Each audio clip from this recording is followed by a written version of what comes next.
Queens remind me of Skyrim vampires from the Gongar DLC. I don't know that I've played that far into that game, but it definitely, I think, would fit into the Skyrim worldview. Although I don't think they had like really exotic creatures that had like eyes missing and stuff like that, like Pan's Labyrinth style horror. They had like more traditional kind of looking creatures, I think. As far as I can remember, I haven't played Skyrim in quite a while. I just not like I don't know why I'm going in the face is different. Yeah, I haven't. I think for me the big game was like Morrowind for like when I got exposed to those games, and that game at that time felt like it was larger than life. I haven't had that same level of like awe si- since Morrowind because you know you just get used to stuff. Well, I guess Oblivion too. Oblivion was like I didn't play. I just saw it. My friends had it. I didn't have an Xbox at the time, 360, so I could only like drool.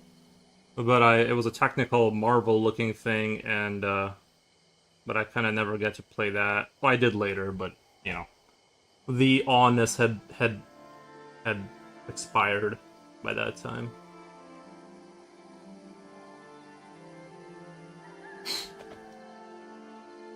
I have that feeling for Skyrim. I started with Skyrim, then I played Oblivion, then Morrowind. Really? You went back like that? That's cool. What did you? I thought Morrowind was like for its time. It was like just like the greatest thing of all time. Is the only way I can describe how I felt about it.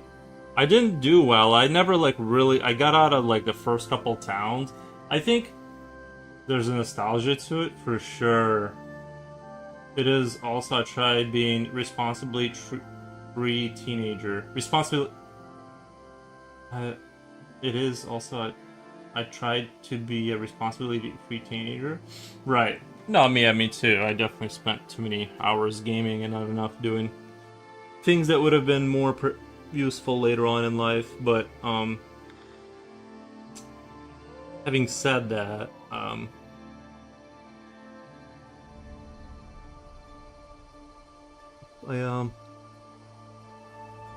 yeah, the nostalgia factor is definitely there for Morrowind. It's, I still get the this is magical vibes from it. But I might play it one day. Like oh yeah, I was saying like I left like the first couple of towns and I think it was I'd never played a lot of it because it was like a game I rented. So I would play it over the weekend and then return it. And like it was like kind of a game that was hard to figure out when you were a kid. It wasn't like one of like it wasn't like a simple game. Like especially for the time. Like there was so much to it. The side quests were a bit boring to me. I played Morrowind. Main quest, really liked it. Yeah, I can't even say that I really beat the main quest because, like I said, I just rented the game and I never got um, far because of that. And I wasn't like super smart like with those games. I was in awe, but I couldn't get very far. Like I mean I did like I probably got halfway through the game or something, but I did beat Oblivion all the way through. Oddly enough, I never beat Skyrim, but I played enough of it. I just kept restarting now. That was the issue, is I just kept starting over.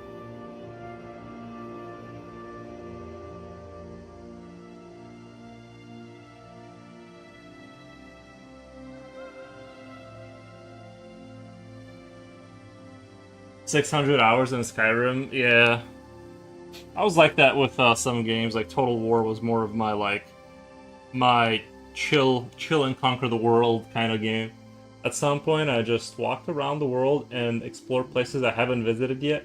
Yeah, that is a those games do a good job. That like I'm sure if I had replayed like Fallout 3 right now all the way through, like I would for sure find new places that I haven't seen and like things I haven't done or nuke and cranny that I just haven't come across. Um, Those games are really good at that. That you do kind of touch on new, even though the game doesn't like play out differently.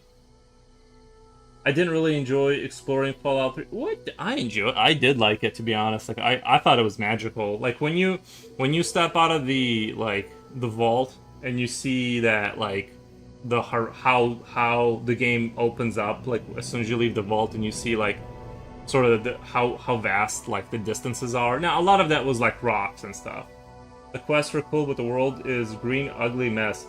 I was into it, to be honest. Like I was into like, yeah, it looked like it was like radiation and ugliness, but I was into it. Like I was like, yeah, like I can see it. You know what I mean? This when I think back to that game, that's how I remember is like a greenish brownish sky, and everything was really ugly, but it didn't like I get it. That's the world, right? I liked exploring New Vegas. Yeah, New Vegas. I actually like. I have the opposite opinion on that. Like New Vegas, I actually was like I could the I liked New Vegas, but I know this is like sinful to say, but I like three better. Even though like I'm sure everyone would disagree with me, but I think I like three better. It felt more like I don't know. I just liked it better, but yeah, I get that like New Vegas had a better story and stuff like that. A much more tighter woven. It's different. It's definitely different. I like how different it was. Like the fact that they could like take that and make a more of a you know a better like kind of story game.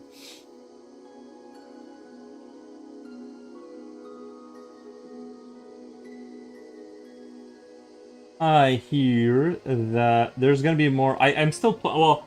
I'm playing. I kind of got to the end game of Fallout Shelter. I'm just collecting a bunch of like caps, and there's nothing. There's not a whole lot for me to do anymore, except like finish up the quests and stuff. But my basically like I have like 100,000 caps or 150,000 caps.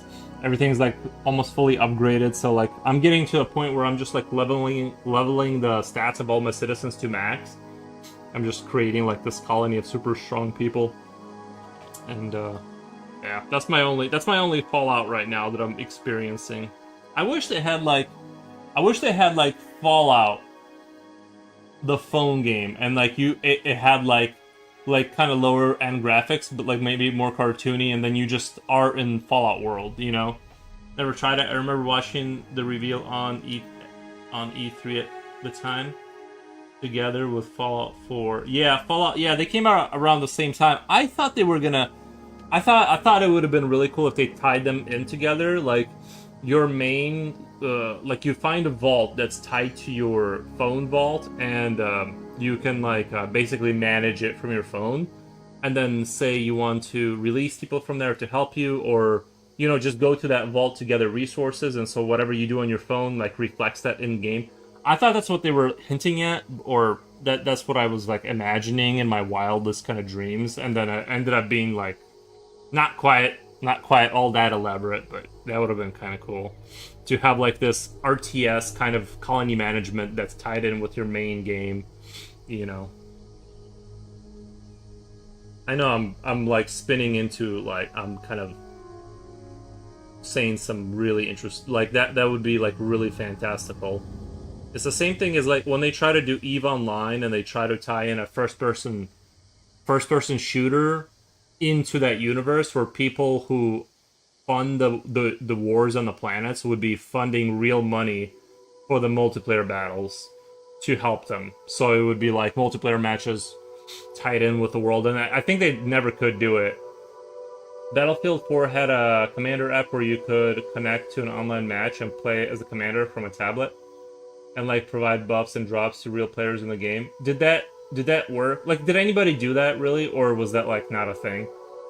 I would enjoy it. I just think like most people wouldn't even like not even like listen even a little bit. Like they're oblivious that there is a commander. They're just running out there and running and gunning kind of. My PC wouldn't run it at the time. Wouldn't run it. Yeah. I never even like I never played I played 3 and I didn't play 4, even though I know that was like the 4 was like a really big one for them.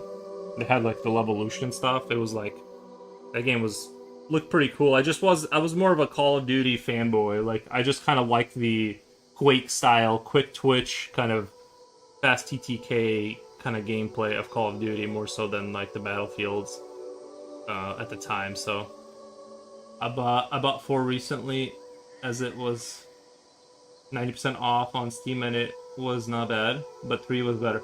I thought 3 was like shockingly good. In terms of like, I thought the campaign was really fun. I actually did. Like the AI was a little stiff and stuff. Like it was definitely like you could feel that the little soldiers they're like actually on rails. You know, it's like it's like a shooting gallery like of like very predictable AI, but everything looked really crazy good. Like the graphics for the time were like just stunning for the 360, and yeah, those were good times. Those were definitely some good times.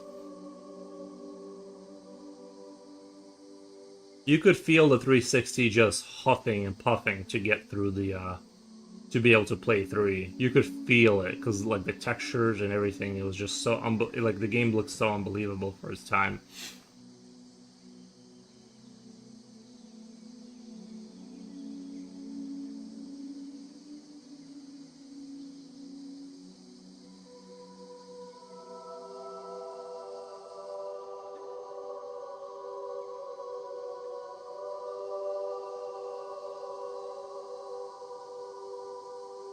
I just like the 3 campaign because of the POV execution scene. Oh, the like when you go behind somebody kind of thing. I'm not a big fan of like I'm not a big fan of like any kind of quick time the POV execute. I'm trying to remember POV execution scene. I just remember the sniper scene, like when you're like on that roof. That's what I remember, and then like being hunted by the jet. The tank mission where they take you and film your execution. Oh, okay. I blanked out on that. Yeah, that the tank battle I didn't really like, to be honest. Like the I didn't like that. I remember liking the jet hunting you down. That whole scene was like really cool. And then you know what they need to well, and then I basically liked the campaign. I thought and all that, but um the jet scene is iconic. Yeah, that was really well done. Very intense, very like cool. Let's see, what else did I like? Yeah, I thought I liked Battlefield 3. It was definitely like it felt like a very like I went to a like a good popcorn movie kind of game. Like I said, I was never like really into that the Battlefield games, but like I played that, I thoroughly enjoyed it, and I put it down, and I never came back to it. You know, I played a few matches online, and I was like, okay. But like I said, I'm more of a Call of Duty fanboy. Like when it comes to my first-person shooters, I need the that kind of feeling. Visually says violence is violence is awesome. I should start being remember our sponsors support physical violence. Like no, we're just kidding. But yeah, violence is awesome. The map were so good. Never got that high from a multiplayer game again. I played online a lot, yeah. I feel like Battlefield 3 had a lot of like it had a lot of like those lens flare effects to kind of make it look like very like uh not yeah, futuristic, I guess. Not future, sorry, like the there was a lot of lens flares to create like make the graphics look really crazy. That's what I remember. Like when I remember like a multiplayer game, you could just see like the sniper like lens flare and just like lens flare off the street lights. It was just like nonstop. Like um, the lighting effects were very like they took the dial and turned it up to like a 10. But yeah, I liked Battle. I can't I have fond memories of it, but it was never like my main. Augustus, welcome.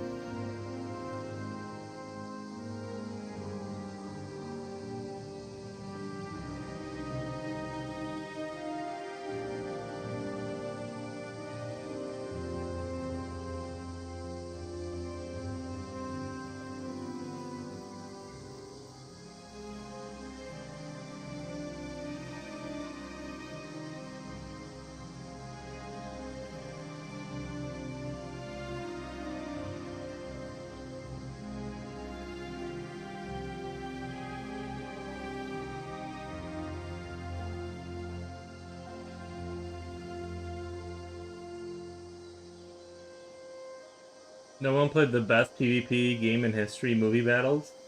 I've never even heard of that. Do you live draw most evenings? It's kind of evening. I mean, it's 12. It's almost 1 p.m.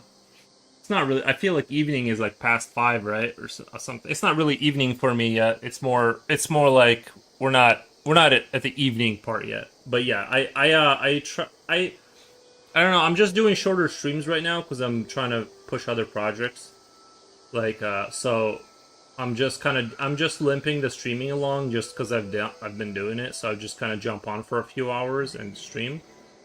But down the road, I'm gonna stream other things and stuff like that. But yeah, I enjoy. I'm a drawing enjoyer, so I come back and I'm like, well, as long as I'm drawing, I might as well turn the camera on. I might as well, makes sense. I'm from UK. Nice. Oh, you're a Bretonian. Nice. Very cool.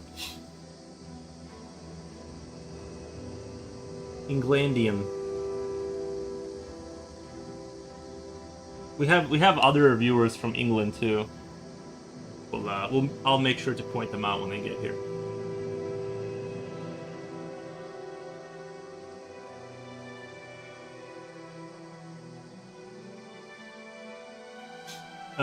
It was fabulous. It was mod created within the game Jedi Academy. You could choose all types of Star Wars units. What the best part? Something that's a tragedy. Nobody turned this mod into a game. Movie battles. I remember like I don't know which thing you're talking about, but I remember just like the Star Wars game.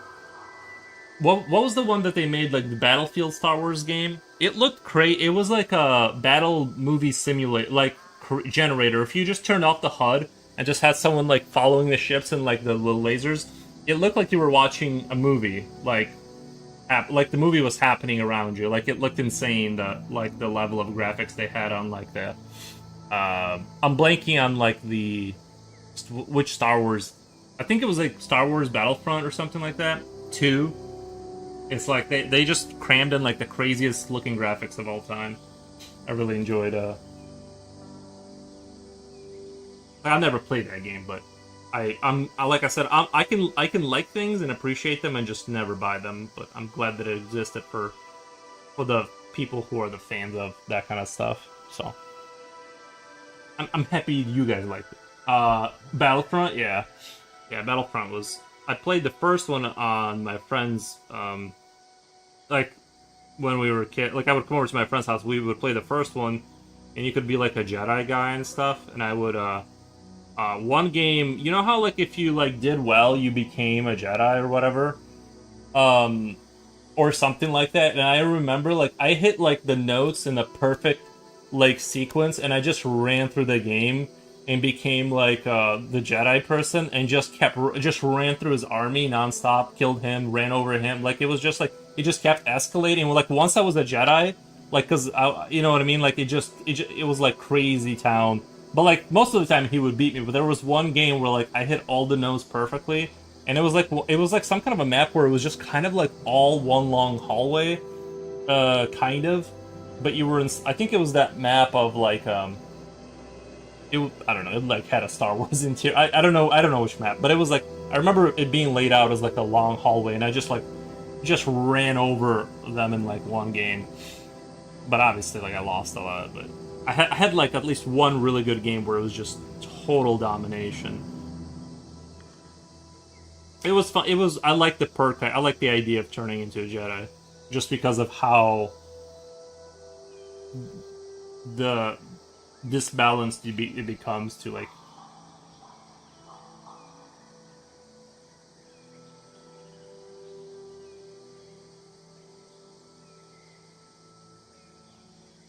I'm trying to get like this front row of these clouds like slightly darker, but not darker than him.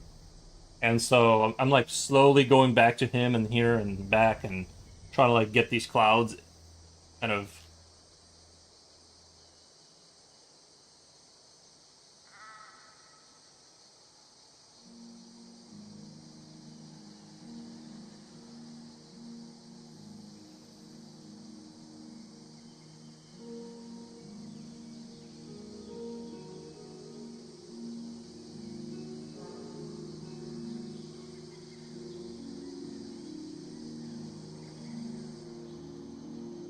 The mod I mentioned was special because Jedi Duel was 100% legitimate. There was none of that hitting and dip depleting the health bar stuff. It was like a sword duel with indicators of balanced stamina style initiative. Whoever played better won the duel. Oh, nice. Yeah, it's really hard to do like convincing melee games because of what you mentioned with like having to have sort of you have to regulate sort of stamina, and so you can very quickly just make it a boring game, and it becomes all simmy or just not convincing or just boring. So it's melee games are hard to do. Like the first person kind of like everything. Well, to be like I'm thinking like right now of like the I'm thinking to the Kingdom Come Deliverance. Even like when I watch it now, like I don't know how that Star Wars game was, but like when I see like a lot of melee games look so boring. Like I'm like I couldn't imagine playing a sword game from a first person perspective or even third person. A lot of those are just like uh not fun to like even watch. Like even watching somebody else do good is like ugh, I don't know.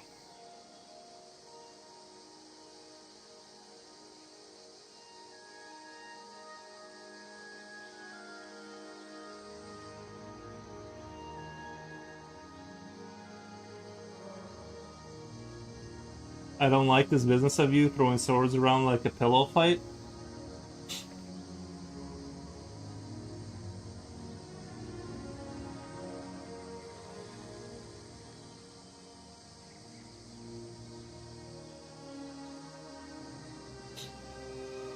To me, it's all about game design. I mean, some people are gonna want the simulator fight style. I do not want that when it comes to my games. I do not really enjoy the sim style shooters. I don't really enjoy. It needs to be arcadey. It needs to be simmy enough for me to feel like it could be real, and arcadey enough to be basically Quake. That's kind of the balance. So that's my take on that. I'm not really into the stand by the window for 30 minutes and wait kind of games. Not into it. And I don't want to get tired at the like faster than I would be in real life from a sword duel. Not that I wouldn't get tired, but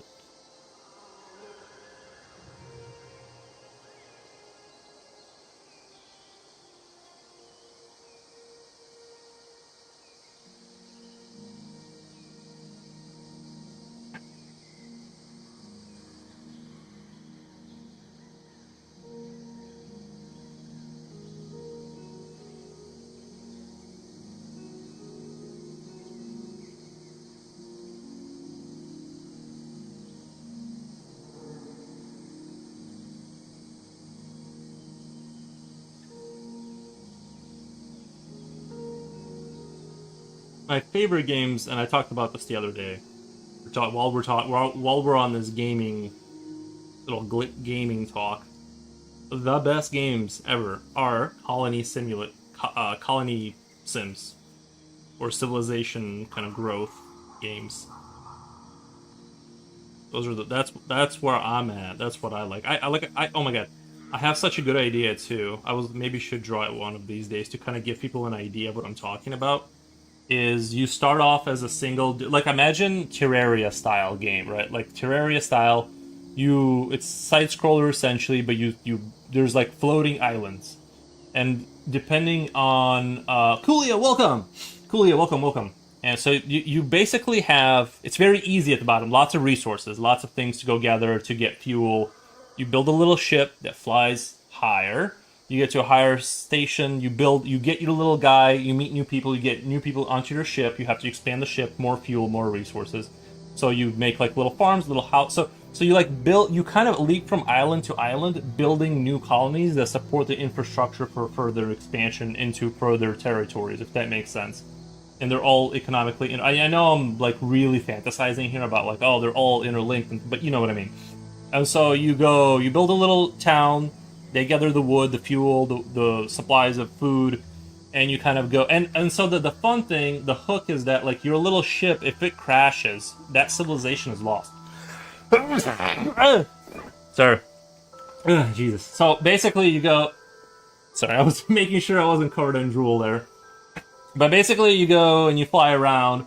You like, you're a little civ, and you pick up new people on these islands. So if you like a civilization you like, you let them in or whatever, or you don't let them in, however you want to do it.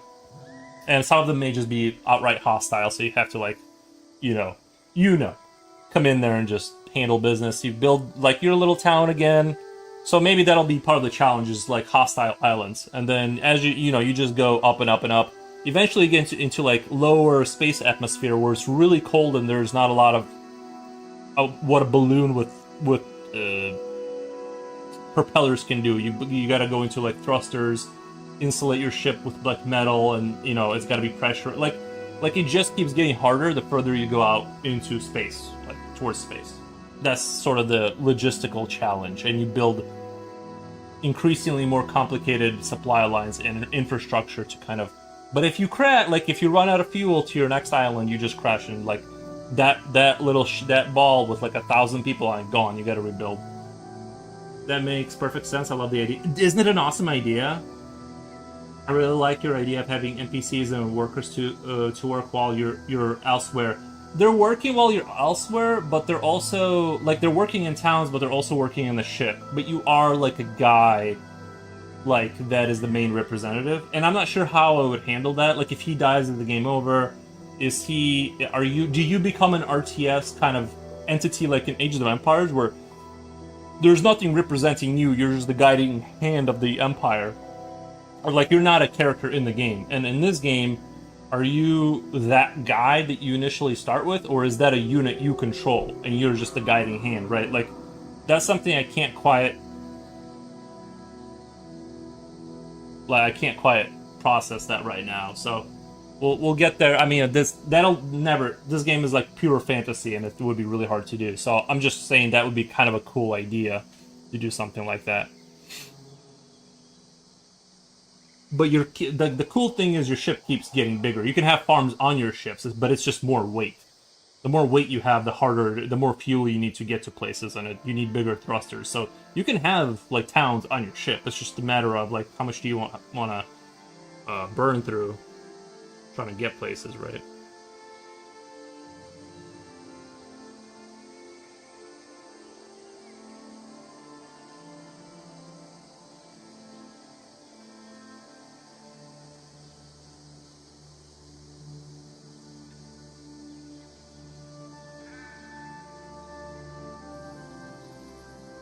Right now we're going to focus on pest.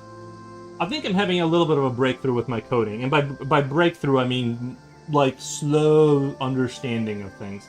You could create some kind of royal family team, or having to choose an NPC to be the general, whether you control that unit for its lifespan. Oh, appoint like governors and stuff.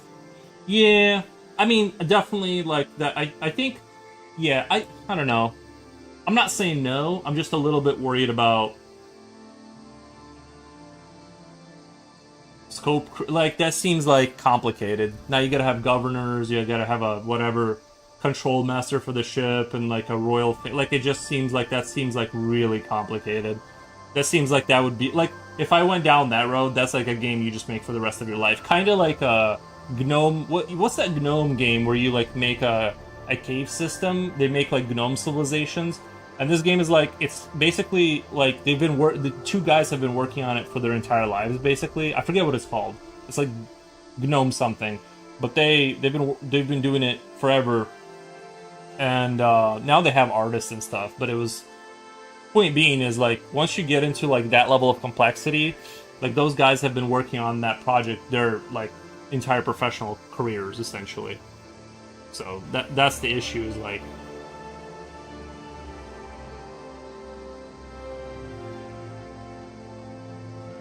Essentially, how much time do you have in life to accomplish that?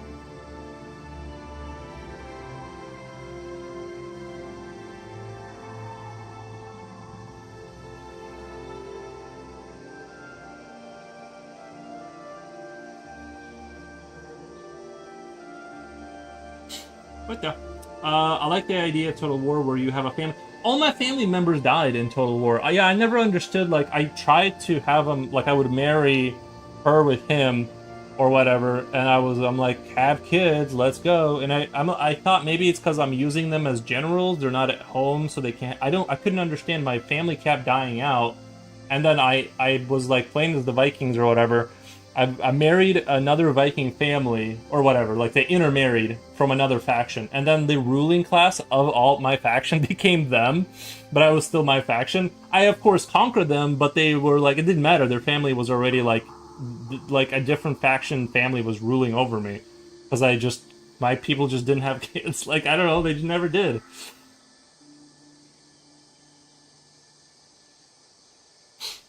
But yeah. They acquire new advantages, disadvantages based on life experiences of. Yeah. You had to. That was the kind of a cool feature that your influence was dictated by your general would go out and fight, and that would give him sort of like political capital, and then you'd be able to enable like edicts and push out certain things because he had like the capital, right? Because he won battles and stuff. I really like that idea. It like forced you to use those people and not just hide them in your capital the entire game, which I did. I just hid them, but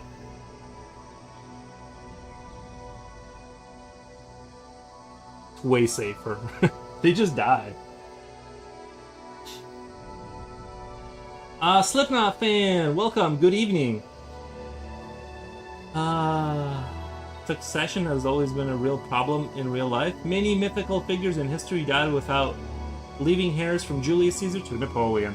I heard that's not true. I've heard there's people that claim to be descendants of Napoleon, or like something like that. I kind of doubt it that he didn't have a mistress. I'm saying like officially maybe not, but I kind of doubt that he did not have a did not make children. I feel like he probably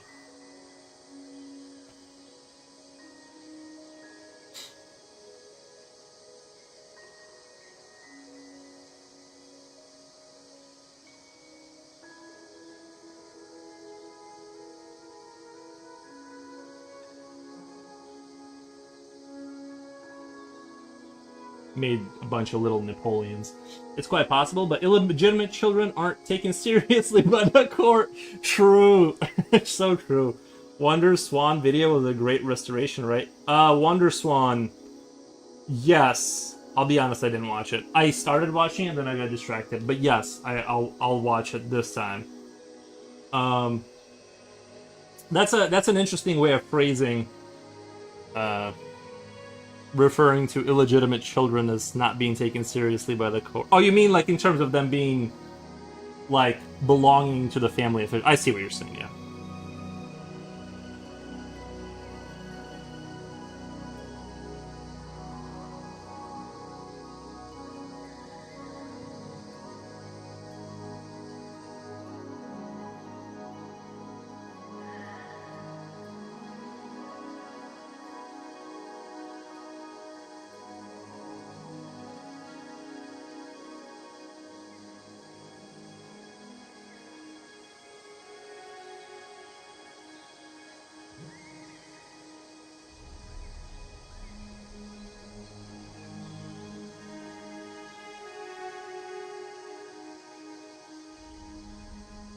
If you lack time, you can always just. No, I got distracted. I forgot what was going on. I just got kind of distracted by the by whatever. Like I started watching it, and then like I forgot that I was watching it, and I skipped. Something came up, like, and then I was just like. But I remember like clicking on it or something. I remember like I started watching it. It wasn't like really a time thing. Sometimes it is. Sometimes I don't watch stuff just because I'm like, I gotta.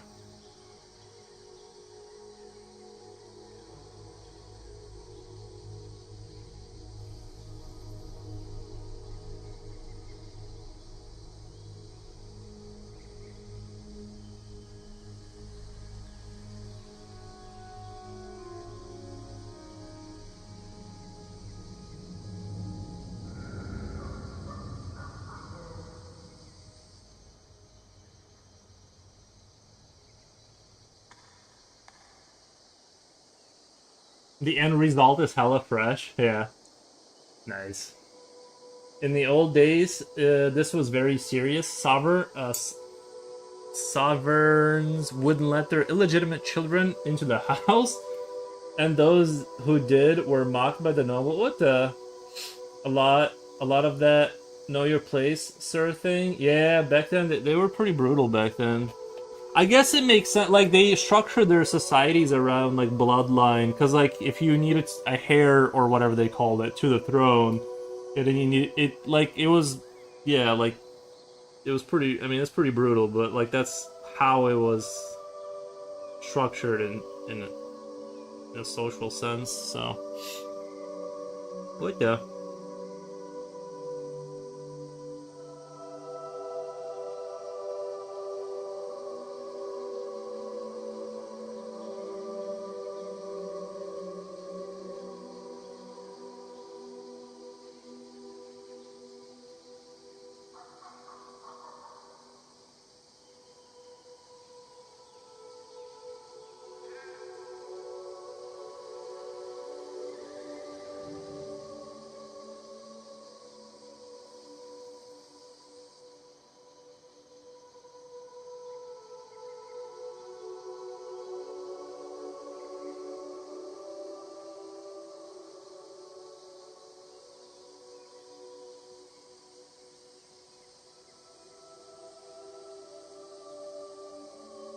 Did you see the news recently that a 70-year-old dude beating up a 21-year-old guy trying to drown him by the what the wait what? No. Recent of that 70-year-old dude beating up a 21-year-old guy trying to drown. No. Him and his friends were using jet skis on a lake which was forbidden. Oh, okay. I thought he was being unreasonable for a second. What the? Well, now it makes sense. Yeah. No, we're good. I didn't realize they were being mischievous with their jet skis.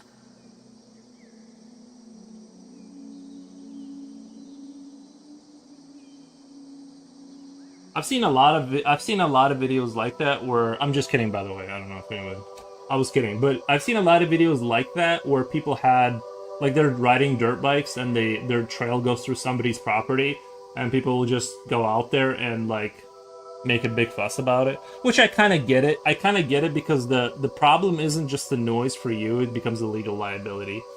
If somebody does get hurt, they can say, "Hey, he was letting people on the property. I got hurt. I'm gonna need to be compensated for my suffering." So that does open you up to a legal issues if you don't stop it. So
but no, I didn't hear that news.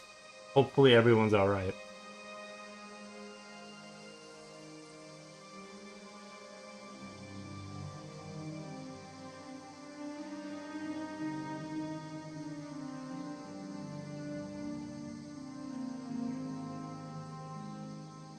The 21-year-old guy started godding him. So what's godding?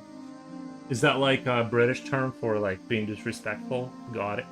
Goading him, or is that goading him? So the 70 guy became enraged and just walked up to him and slapped him real hard, then jumped on him, holding him underneath the lake. But how did he get to him? Wasn't the guy in the jet ski, or?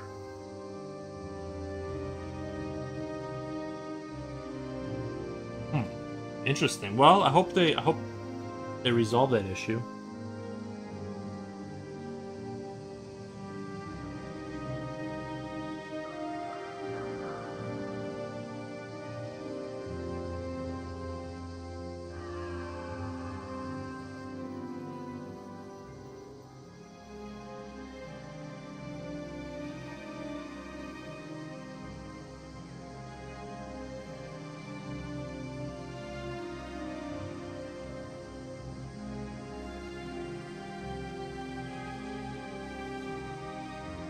Apparently, the 21-year-old survived a near-death motorcycle accident a few months prior. He was still healing from multiple broken bones.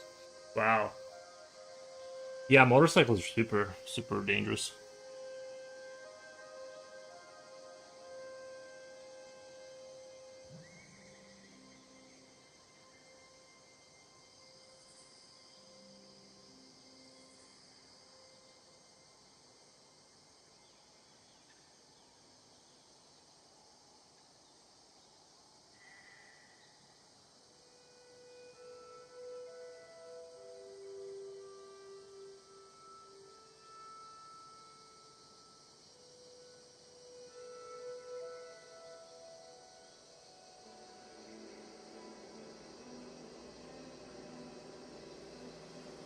He was standing on the side of the lake. I think they were taking turns with the jet ski. Oh, yeah. It seems like, I don't know. That seems like it must have been a really strong 71-year-old. Because you got to be kind of strong at 71 to like take down a 21-year-old. Usually, like they're pretty fast at that. Like that's when you're like maybe not your prime. Yeah, 21 to 25. That's like your prime, right? Physically. Unless, I don't know. Unless the guy knew, like, some moves. Goading means provoking? Oh, nice. I learned something new. I need to start doing some goading over here.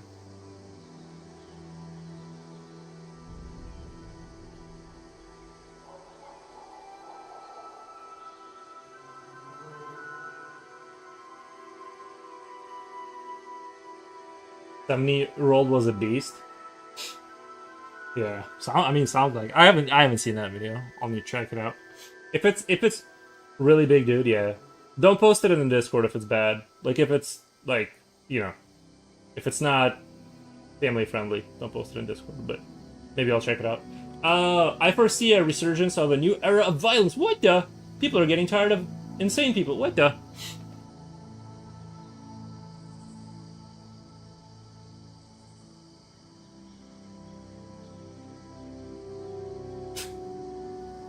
I'll put the news vids in Yap. Okay.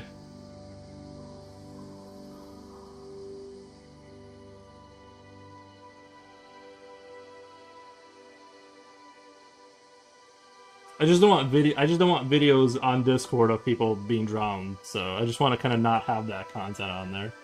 Keep it pretty chill on that. Chill vibes.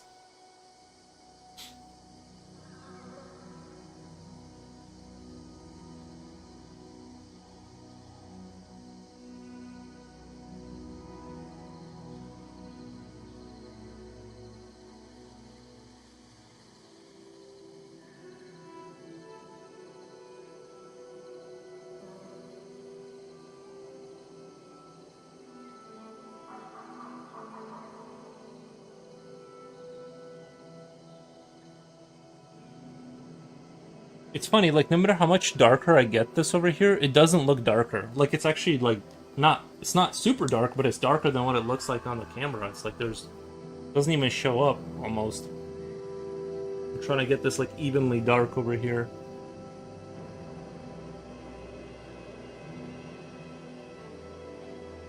You know what? I'm sort of curious as to, is it the settings? I actually think the settings are probably pretty. They look pretty good to me at first glance. Brightness, contrast. Contrast could be.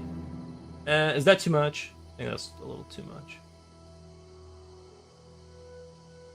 Gonna try and match it with what I'm seeing. Brightness.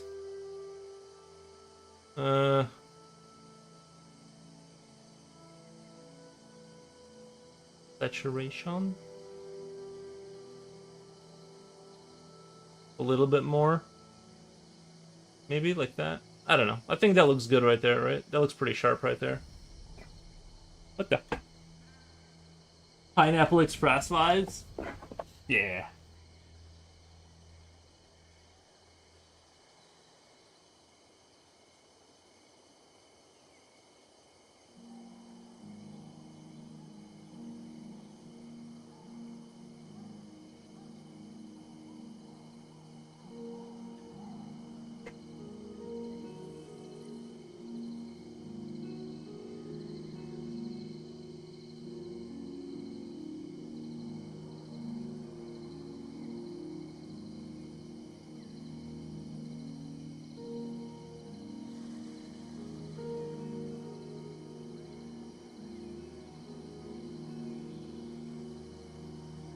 Oh, guys, so I have this dilemma, right? I have a battery jumper, right? I bought a while back, and the battery has degraded, and now it thinks it has a low battery, and it beeps to let me know that it needs to be plugged back in. So I know these automotive places out here will take old batteries, but they're not taking my jumper, and I can't throw it out. It's illegal. You can't throw batteries in the garbage. You gotta like recycle it, but there's like no way. I don't know how to recycle it, and I can't just like I can't just leave it because it's like it keeps beeping. So I have to have it like perpetually plugged in now. And I'm trying to figure out a way. I'm like, how do people get rid of this stuff? Because it's electronic, so you can't like really. There's nothing I can like really do with it. I gotta like find a company that will like take it or something. I don't know. Super annoying. I have this beeping nightmare living inside my house that I have to keep plugging back in.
We have battery recycling collection points in the UK. Oh my god, that's the Slipknot.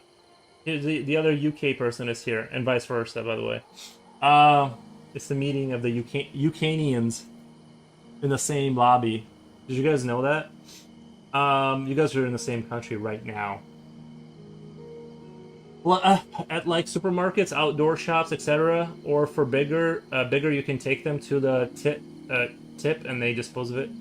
Yeah, I think take even yeah. Well, the automotive places will usually take like a car battery, and they'll give you like $10 or a gift card. But because this has a battery in it, but it's not a battery. It's considered electronics, so it's I gotta like find a way. I gotta find some place, but in America, everything is kind of like I'm pretty sure like most people would just throw it away. They just would like they would put it in the garbage but like and like all of these like Like when people do projects in their garages, like all of those liquids that you should be recycling, I'm pretty sure most people like aren't like 80% of people aren't really disposing of them properly. But that's a hunch I have, just because I've went through like what it actually takes to correctly do it, and I'm like, damn, I don't, I think people are not doing that because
I think I need to start working at the bot. I need to start getting them darker down here for it to like visually make sense. I'm gonna start putting work into the bottom of this.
Are you guys in England still having the super warm weather, or are you guys past that now? I think we're starting to get that. Whatever you guys had, we're getting it now.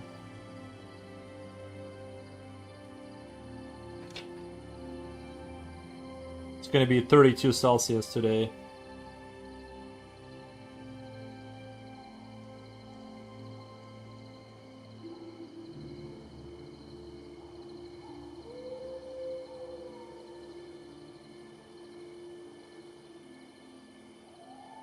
Future Oil says, "What the?" Nice.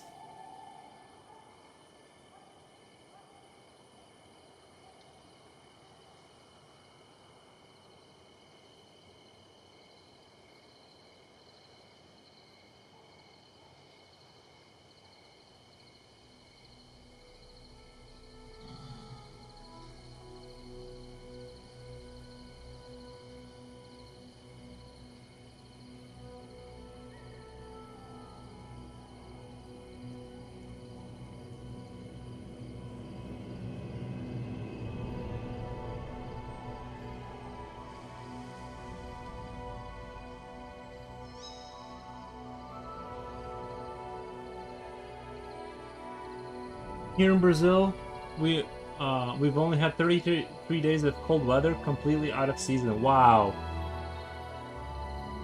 Hit and miss at the moment. Currently up north, raining most days, but east still really warm. Gotcha, gotcha.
I think 32 is when I'm like kind of it's uncomfortable. Like it's warm. You know what I mean?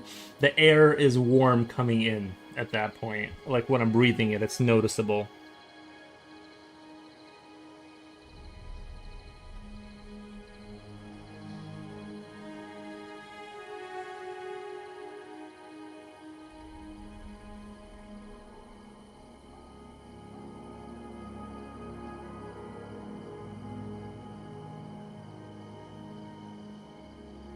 I may need to go get a fan.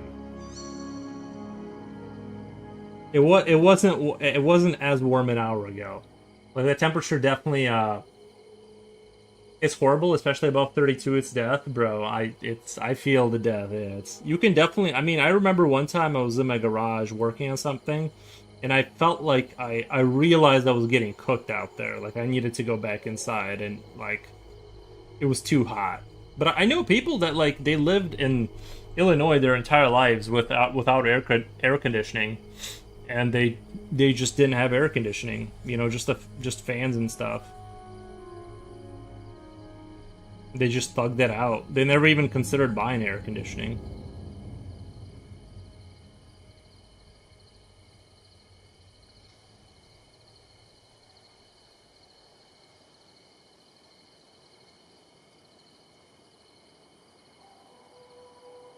But I think you gotta like train your entire. I think if you don't have air conditioning, you almost have to like commit to it from childhood. The way you're always like built up for it. Like your system is always like robust enough to take it. Because I do think like you can like lose like I don't know. You can like it can if you're not like drinking enough water or you're not exposed to those conditions of being that hot, I think you can take damage.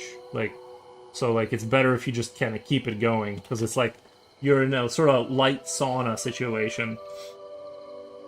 I know it very well. That's how I live here in the tropics. I believe it. Oh no, I'm sure you guys have it worse out there. I'm sure it's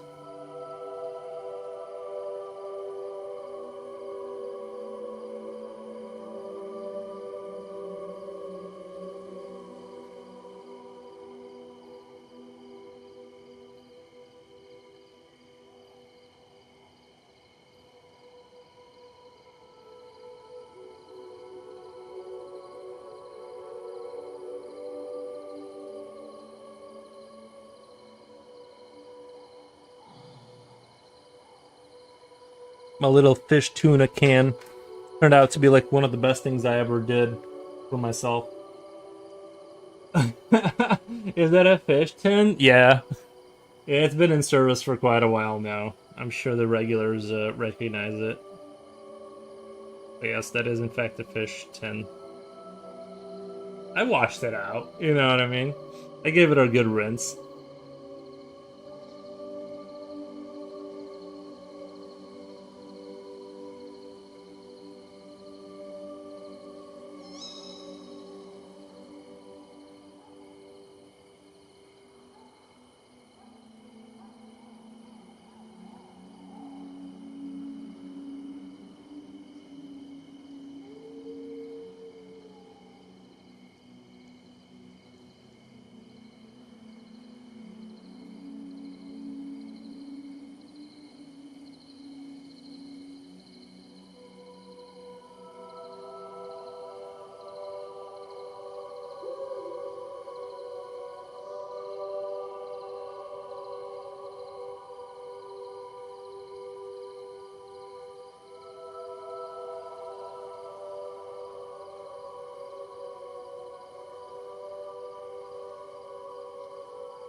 No deck, how's it going, buddy? I don't think I could survive the like real tropics. I don't think I could survive it. I already know I can't.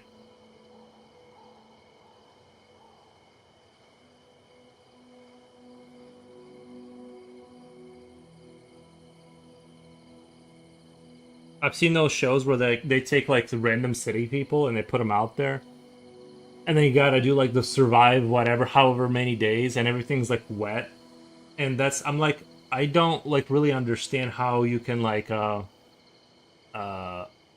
make like it's really hard to survive when everything's wet, kind of, and muggy. Because you can't make a fire or anything to cook anything. I guess it's like the tropics are kind of chill because you're not gonna die of like you don't have to warm yourself, which is saves a lot of like the issues with survival. Is that like knowing you're not gonna freeze to death is already like I feel like it makes it easier. Obviously, you got to deal with like tropical bugs that can kill you, but here in Brazil we have the famous Rio de Janeiro. It's pure death there. Once you're at 40°C, you can feel the sun piercing your skin. Yeah, I didn't know that. Like I remember, it doesn't Afghanistan too. Like Afghanistan gets that hot. I don't know. Remember, I think I was watching a one of those documentaries about America being there, and I think they said it gets up to 40 C's. That's why they don't like fight during the day. It was like it's like known that it's too hot, so they'll like reserve fighting till like it cools down, which is very reasonable. I don't want to overheat.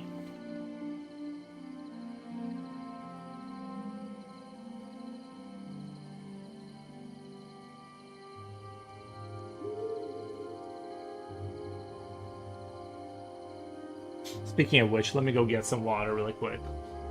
Gotta get water.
Alright.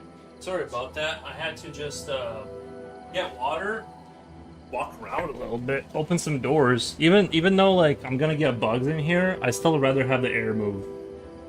It's like not that bad outside, it's just the air not moving in here makes it feel like straight death. It was 46 what the 46C when I landed in Kuwait for the first no way. No, for the first time, 10 out of 10 do not recommend, bro. I can't imagine how can someone expect you to be like wearing stuff at that temperature. Like you'd have to. That's crazy. Here, sun in high noon is like turning the whole cement pavement into a fry. Bro, one day, oh my god, Coolio. I was the other day. I put my hand on the deck, and you know how wood kind of absorbs heat. It's not like pavement hot, like a frying pan.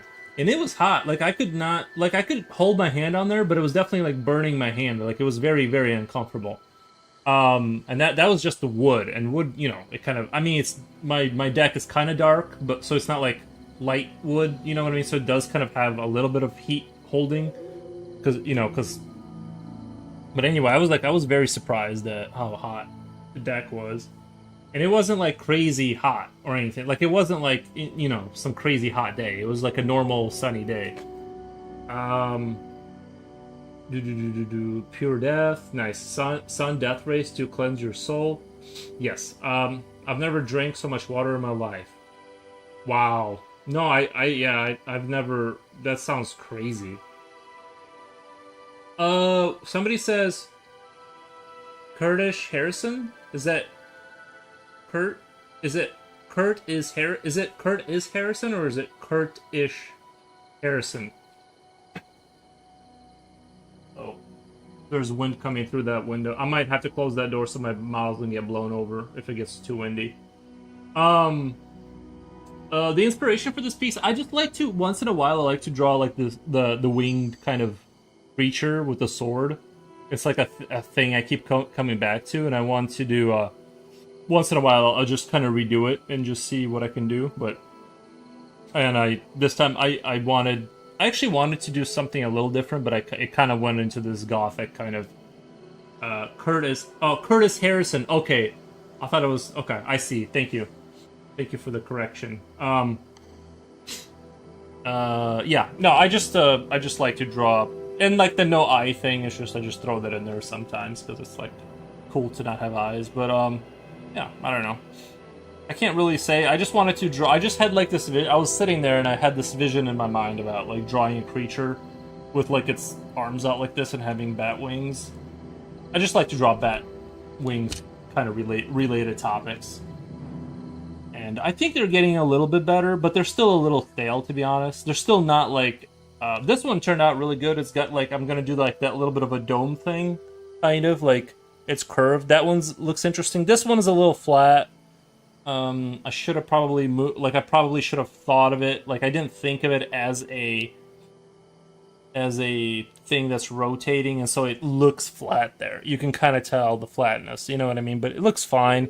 I'll cram detail in there enough so it's not as noticeable. But this is my first time seeing your live. How often do you stream? Like I've been like less lately because I've been having more work. But usually I stream like every other day or something like that. You know, and I just have less hours available to do it. But I stream pretty regularly, but not as much as I used to.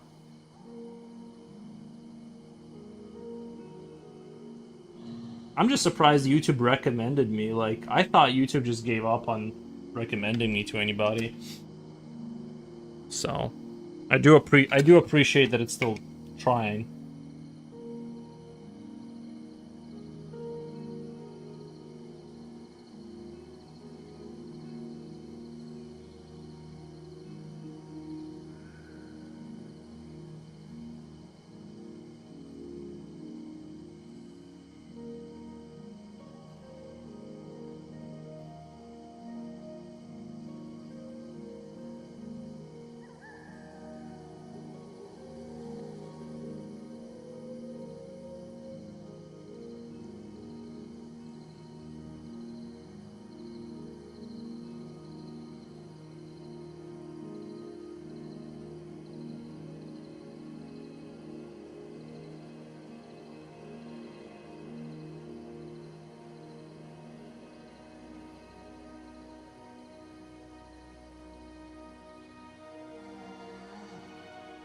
I've been looking at a lot of stuff recently. Me too. No, so when I logged in on YouTube, you were like one of the first items there. Oh, so nice. They're like it, so it's pushing me. Oh, that make so you were looking at art. Okay, I thought you just said lots of stuff. I missed the art part. I'm like, yeah, I've been looking at stuff too. That makes sense. Yeah, if you keep clicking on stuff, it'll start pushing you in that direction.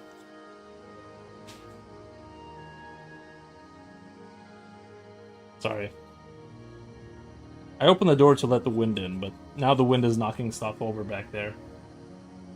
I believe there's a big difference between humming heat and dry heat.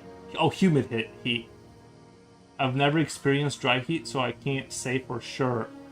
What do you think is worse? I think it's got to be. I know humid heat feels worse, but I feel like you'd survive longer because you have like water in the air. It's getting in on you. You're not like drying out as fast. I feel like you'd get dehydrated faster in like a desert environment where it's dry.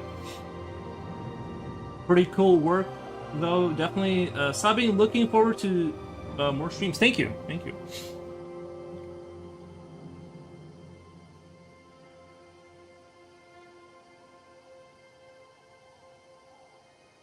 I guess YouTube still loves me. It's trying to recommend me. Definitely in a survival situation. Nice. Found your stream last night and really enjoyed the easy conversation so much. I've created a few more cards while on the stream. Inspiring work. Maybe I should do cards. What do you mean you created a few more cards? Hmm. I'm trying to understand. Like, maybe I should make my own cards. You know, like those not Yu-Gi-Oh, but like Magic cards. Like just have my own cards. How hard could it be to start like a company like that?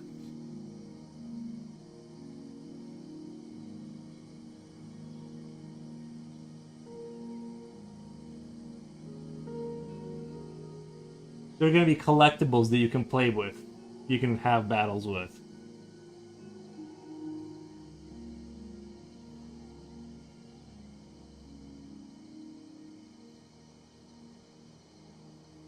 How long have you been doing YouTube? I've had it forever. Haven't been like I've been doing it, but then not doing it. So it's kind of always never taken off. I've had my YouTube channel forever, but I just kind of never seriously did anything with it. I just kind of I post random things, and so the channel just doesn't grow because I'll post video game stuff, then I'll post art stuff and whatever kind of is interesting to me at the time. So I've failed on the YouTube front in terms of growth and stuff. So I just kind of stream to it because I might as well, because like I already have a few people that watch over there. So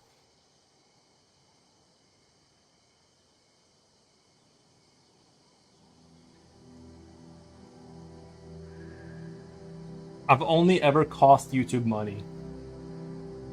Like I'm sure the bandwidth it takes to run my stream is more than I've ever made for them. I was blind before knowing Mr. Foro's stream, and I can see hashtag miracle. Thank you, Coolio. I appreciate that. It does heal. This stream does heal people. I like cars for celebrations as opposed to playing cars.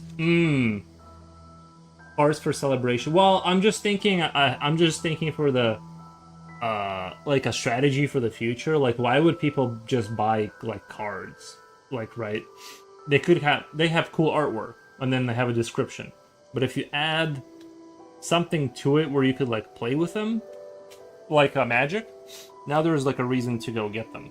That's not just, well, I like the picture or whatever. I don't know. I'm just brainstorming. I really don't have any.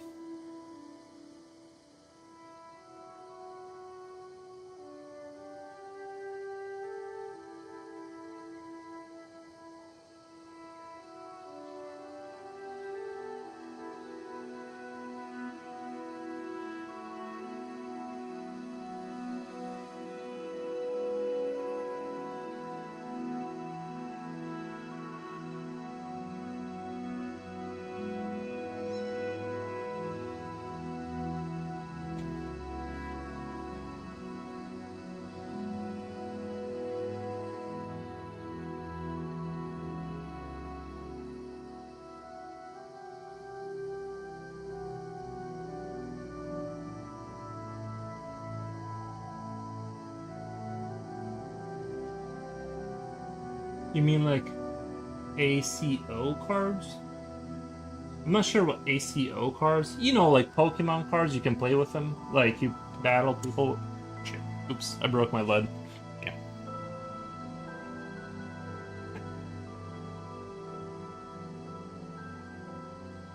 Yeah. Some cards to get crazy. Some cards do get crazy expensive, like an investment type of thing. That's if you guys are talking about like Pokemon card. I thought about buying I thought about buying tell me if anybody does this. Like, does anyone here like buy Pokemon cards and like resells them later for a profit? I heard it's like a kind of a lucrative thing to do. Like, it's actually pretty chill. Like, cause they generally speaking, they just go up in price over time.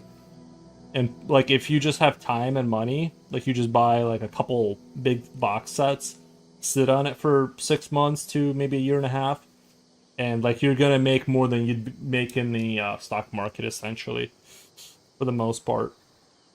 And if you're talking, if you have 10 years to wait, well, now we're really talking.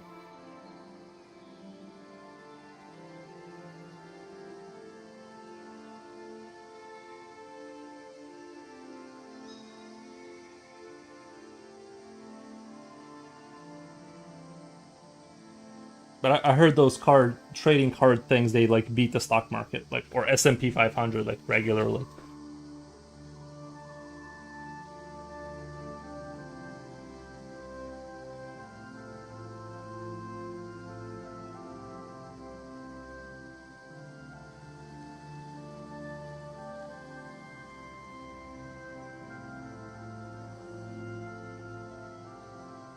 You know what? Maybe that is how I should make. Maybe. Oh my god, that is actually a really good idea. Print like high quality cards, and then just send that out to people. That way, that is actually a genius way. It's way easier to transport, and it's a card.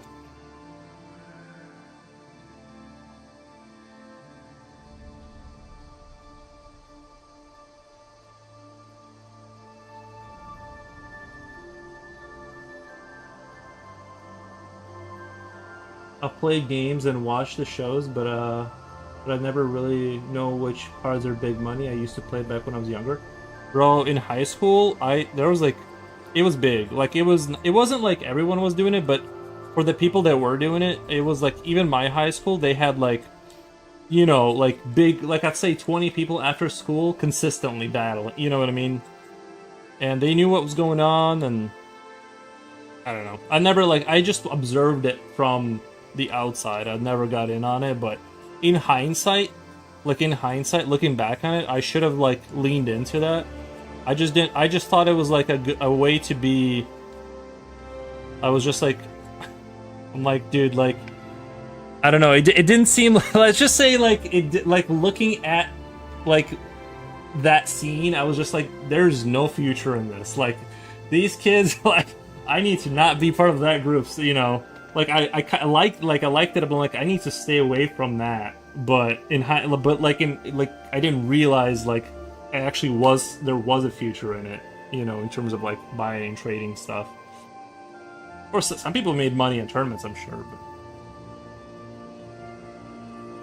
But no idea where they are though. Could be sitting on the gold mine. Yeah, I have similar things. I bought a Pokemon game.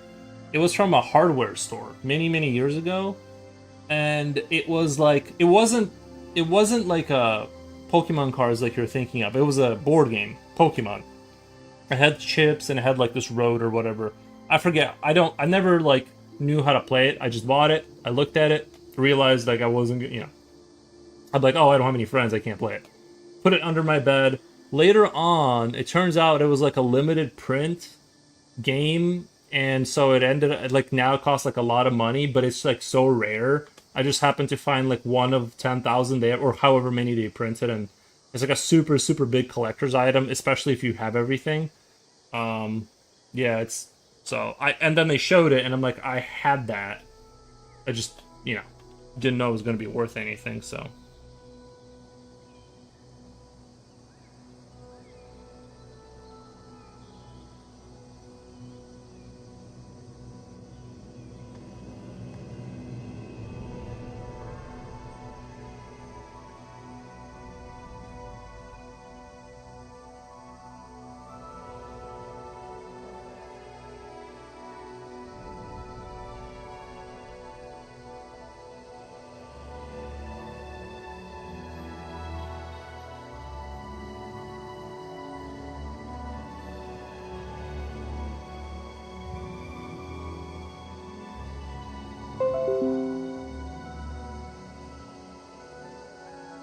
Oh, NVIDIA drivers are ready. Nice.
Julia, by the way, I think some stuff is starting to click in my head about programming. Like the stuff is starting to click a little bit.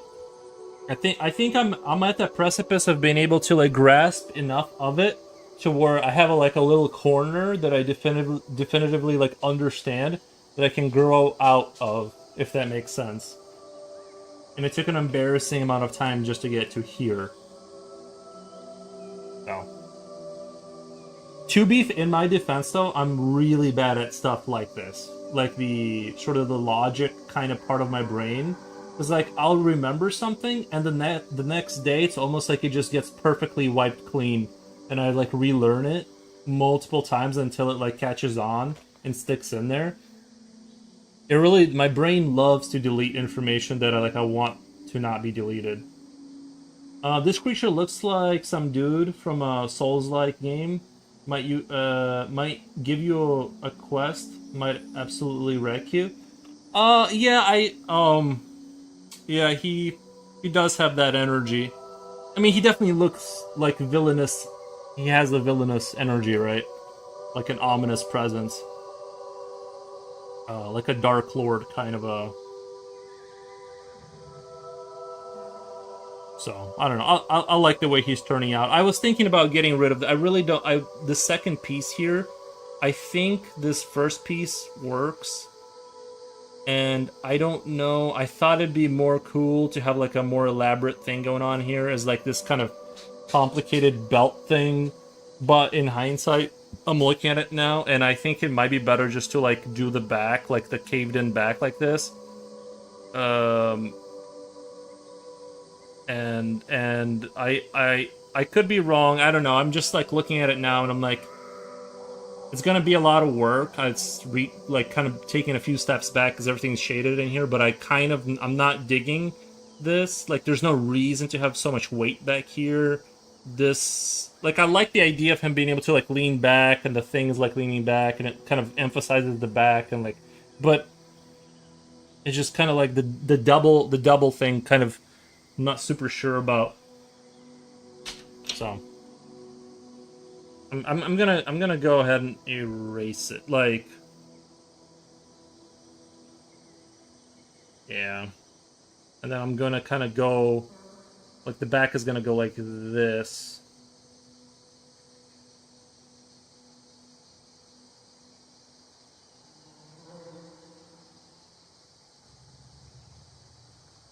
That actually kind of looks cool right now. It looks like it's transparent, like it's going. You can see the back through a glass. I've never had that effect before. It was totally by accident. But that looks interesting. I should have remembered how to do that, because it legit looks like it's a transparent cloth or glass or some kind of plastic.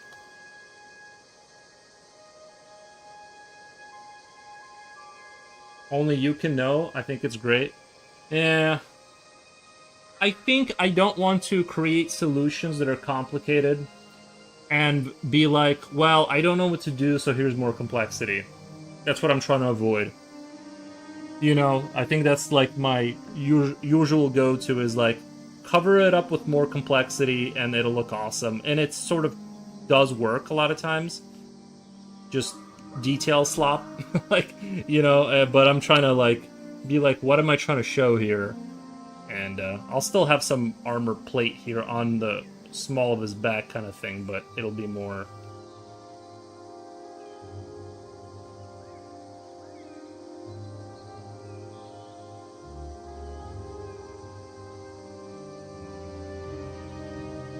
To be fair, like I am kind of designing him as I'm drawing him, which is not a super awesome idea, because you have to rework a lot of stuff. And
I often tell my students better than perfect is good enough.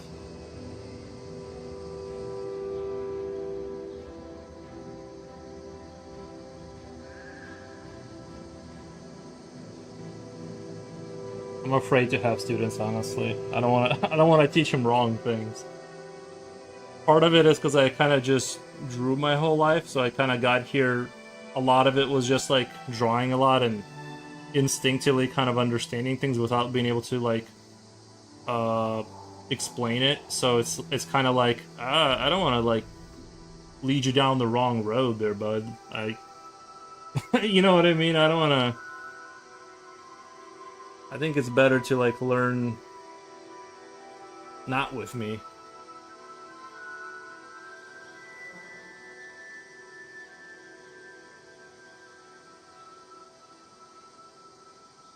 I hear thunder out there. There's a little bit of thunder going on out there. It's not here yet, but it's not even dark outside, but I can hear a little bit of something going on. If it starts storming, I might have to shut the computer off. Because I can't afford to replace computers. As an artist, you're staring intently at your work for thousands of hours. Those looking from the outside don't see details that you see, and not everything needs to be perfectly symmetrical. I often tell them, oh, I didn't read that first one. I know people who have been retouching the same 10 paintings for 5 years. Yeah, no, I like to finish stuff and move on with my life for sure. I'm not retouching stuff for 5 years.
Could low-key be a tattoo artist.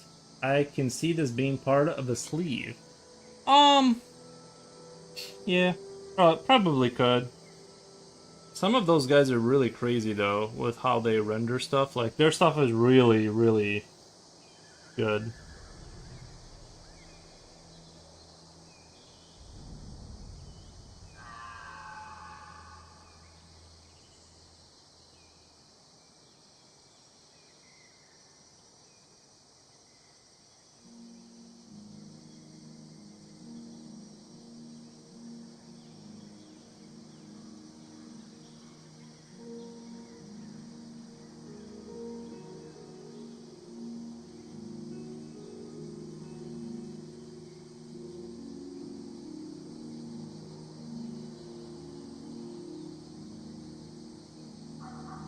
Wait 1 second.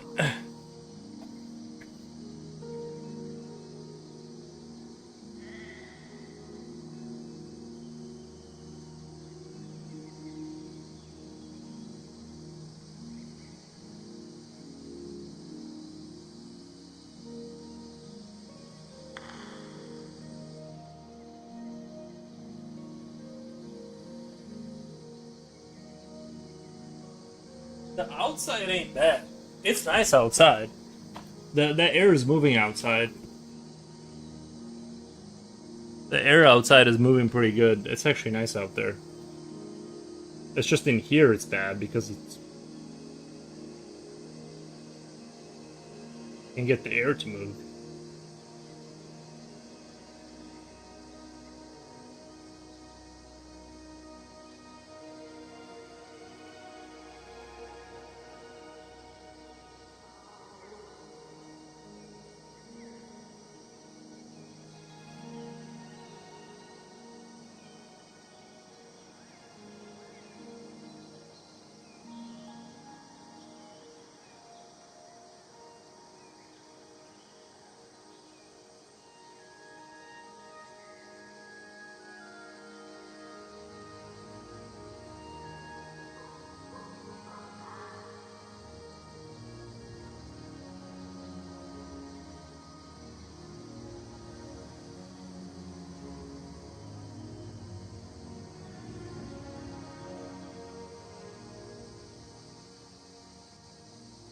Yeah.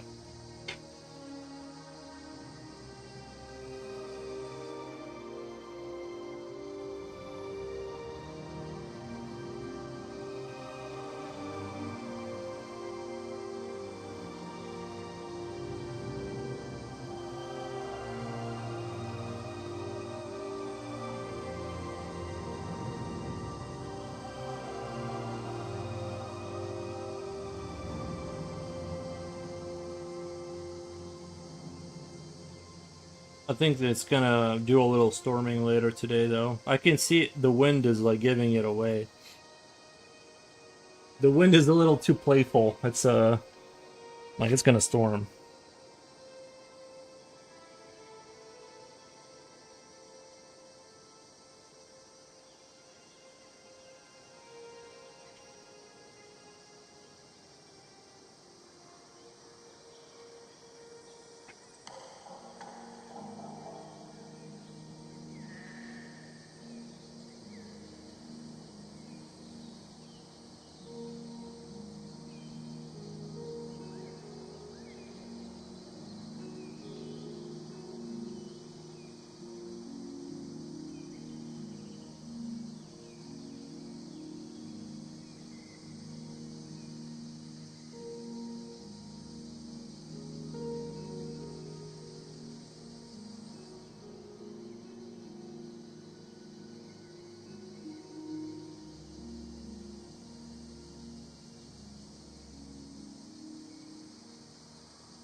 Alright, dog hair. If any of you order a commission, just know that there's a good chance that there's gonna be dog hair in and outside the packaging. So, and no, I'm not. I don't. If you're allergic to dogs, it's a you problem, really. At the end of the day.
just realized someone could grab my dog's hair and, and make a clone out of my dog without my permission.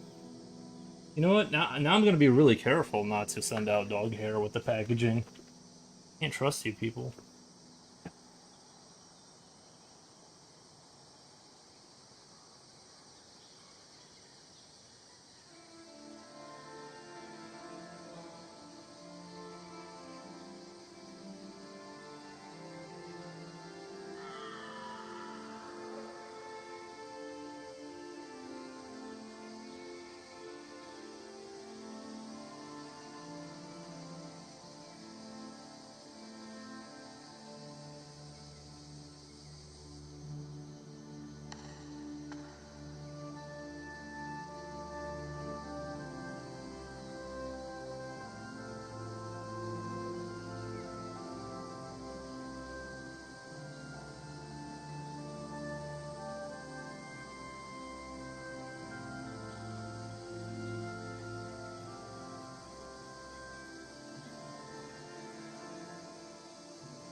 I'm liking the way this is turning out. The only thing I'm kind of concerned about is like this sort of area of like where the butt muscle, like it looks like it should be covering this.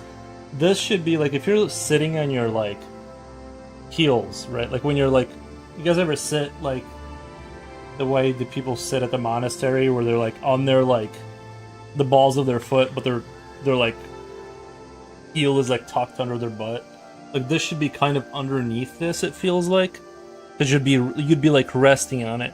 But if I hide this underneath, I guess I could like add more shadow and kind of like fake it like that. But at the same time, I like the way it looks. It just seems like you'd be like tucking that elbow underneath yourself to be like under it to like lean on it instead of it being like outside. You'd have to be perpetually flexed.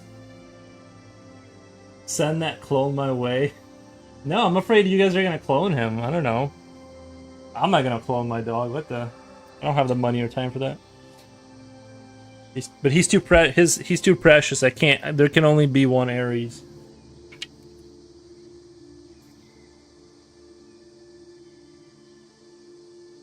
How about this? We'll do it like this. If you guys order a picture, a drawing, a commission, right? I draw what I want, but I'll send you one hair with the packaging, and you guys can use that to make a clone. And so I'll charge you, say, $2,000 for the hair follicle to make a new dog, right? And then the picture is gonna be $150 on top of that, plus $70 for shipping and packaging.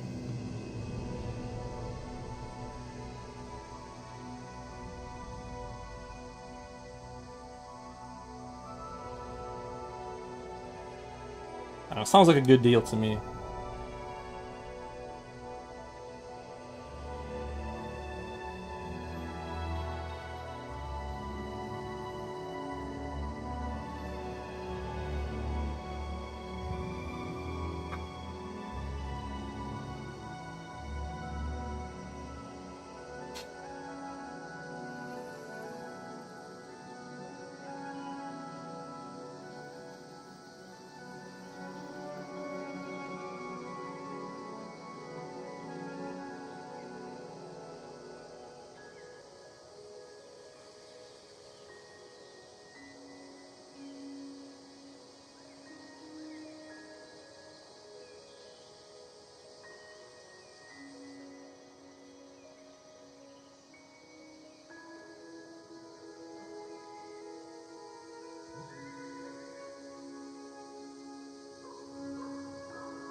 What breed is your dog? Oh, I'm not sure. He's like got pit bull and something else in there, I think.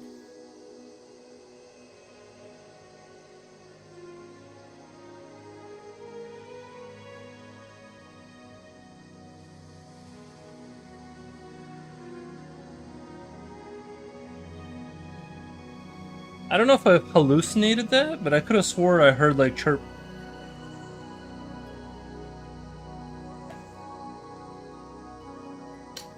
I think I have a mouse somewhere. Like I can hear like something making like a not a chirping sound, but like that.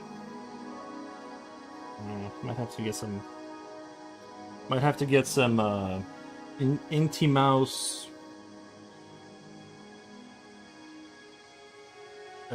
something perhaps. I didn't see him. I just heard something that sounded like it might be a mouse.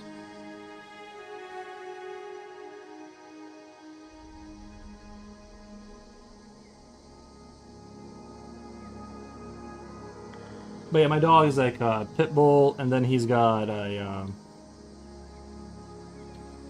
something else in there. I forget now. At first, I was told that he was all pit bull, but people don't. They don't like. They keep telling me it's not because he does look like he's got like another like bigger dog because of his size. But all the other dogs that he's from, the family, they all look like normal pit bulls. He's the only one that's like so huge. A big boy.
Let me go put that away really quick. There's a paper that's like loose.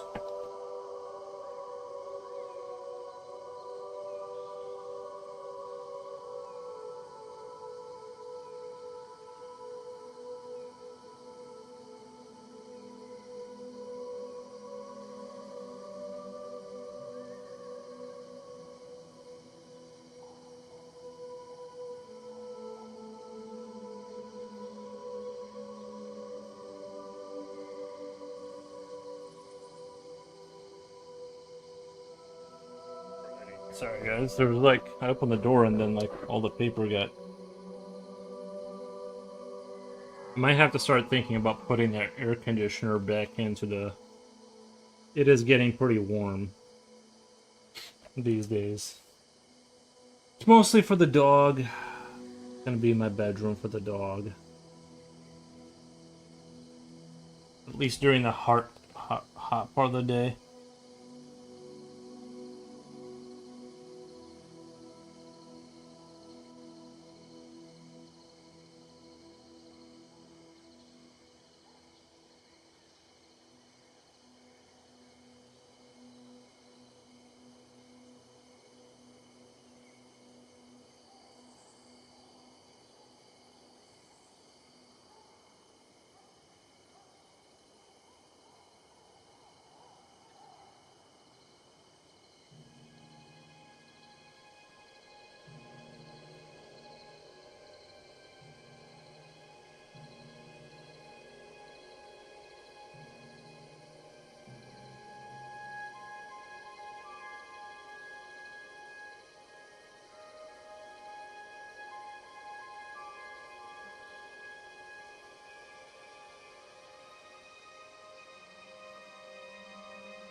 It looks as if he is receiving basic instructions before leaving heaven. True. Who says you can't have like this skin in heaven, right? Like maybe it's like maybe heaven is like Fortnite. You can just wear whatever you want. I hear their dress code is very like very open. Like I know a while like I know it used to be like all white robes like in heaven, but I think they like you can just it's just whatever you think is cool. God like really chilled out. He like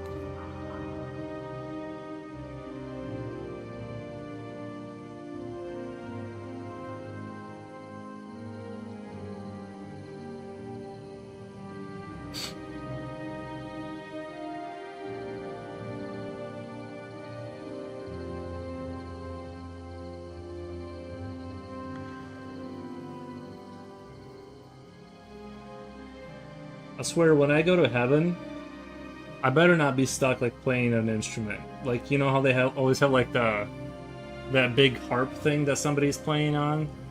I'm just saying I don't want to like I don't want a job in heaven. Like you know what I mean? Like all glory to God in it, but I kind of want to chill after this. I don't want to have another job.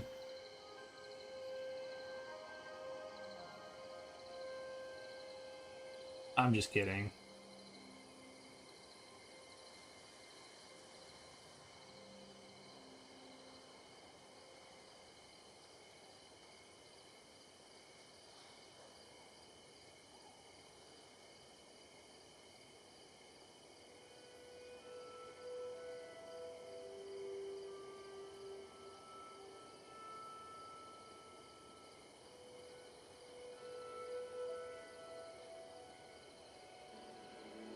Angels are supposed to look terrifying. You know, that's why whenever they appear to someone, they always say, "Do not be afraid."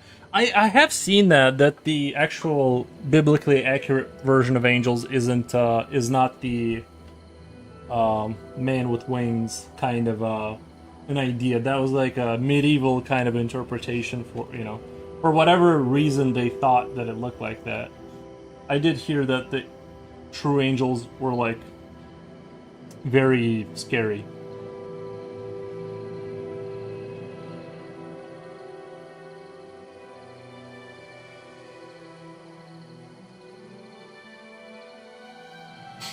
I did like it is weird. Like all the bad guys always like Japochi said something really true one day. He said something like the bad guys get all the cool drip, and it's so true. It's like the good guys always get the lame armor and like the lame looking every like you know what I mean. The bad guys like look at this guy, he's super cool.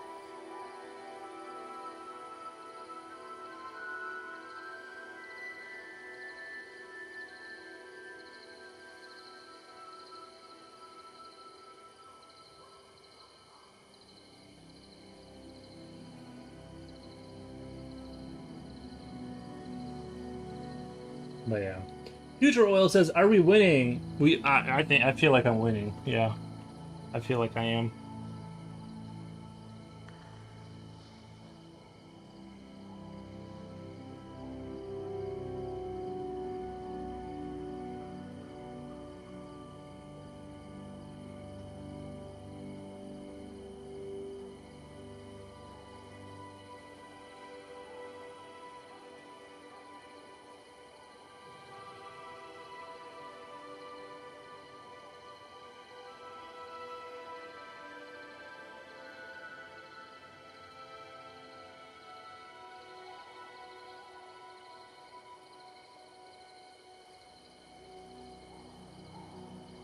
Is that a valid reason for the drip? No, I'm just saying it's unfair. Like, look at Star Wars. The good guys they wear like these big goofy styrofoam helmets, and the bad guys have like stormtrooper gear. It's like it's not fair. It's. No, it's not a valid reason. I'm just saying that like we can work on our looks. Obviously, I'm on the good side. So the moment you turn evil, UPS drops off your new wardrobe. Yeah.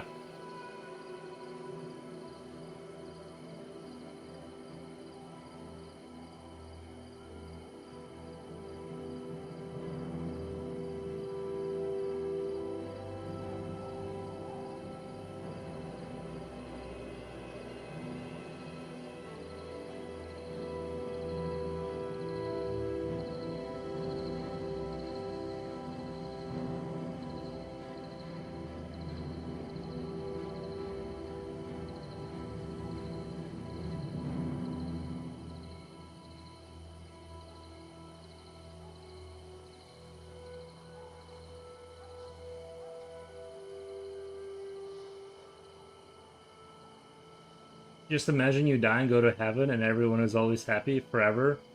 That would be a nightmare. I mean, I don't know. I can't even imagine. I can't even imagine. I mean, if it's like how the stereotypical like white robes, clouds, this kind of stuff or whatever like I don't know. Like I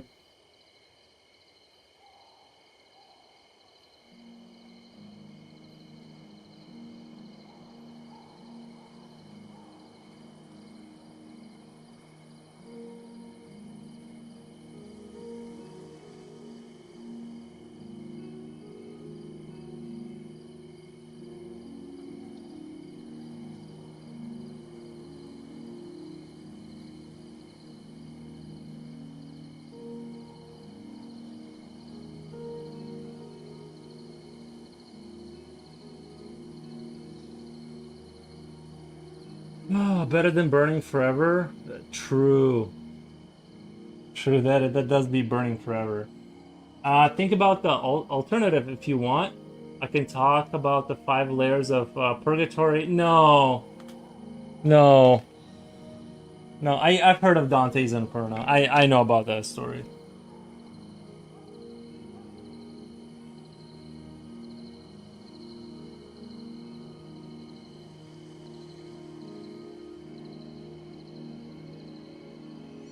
I think they made a game about that too.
It's funny. The enter room of hell is the perfect definition of Valhalla.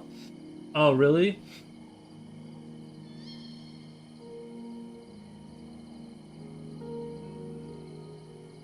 Like forever war and feast kind of a thing? Yeah, I'm not really sure I'd want to forever war in Valhalla. It sounds cool on like surface level, like at first glance. It does sound kind of tempting, right? But then like you're gonna get tired of the war and the feasting, I feel like. You want to like transcend beyond that. Like eventually, right? Like if even if after a few hundred or a few decades of that, I feel like you'd be like over it and you'd want to kind of move on with your, I don't want to say development because I guess it ends at heaven, right? Like you either get in or not. I'm talking about the lore, like just the lore, right? But I would get tired of forever.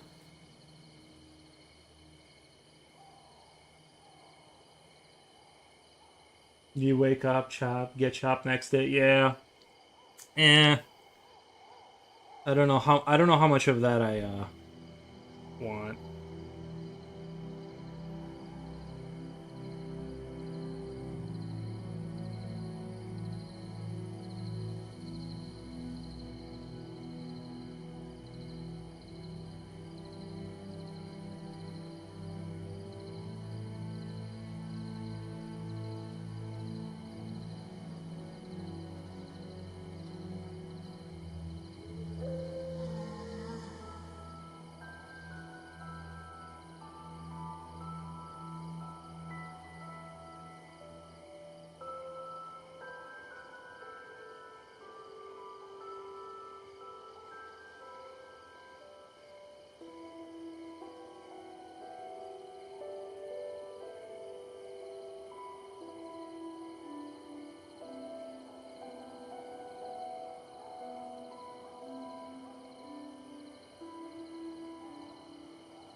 It's raining outside. Let me go close that door.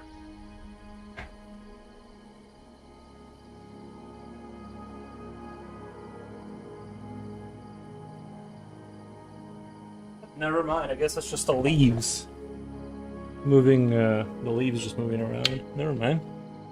Oopsie daisy. But it got a lot darker there in the last minute, so I'm guessing it is going to rain here in a little bit.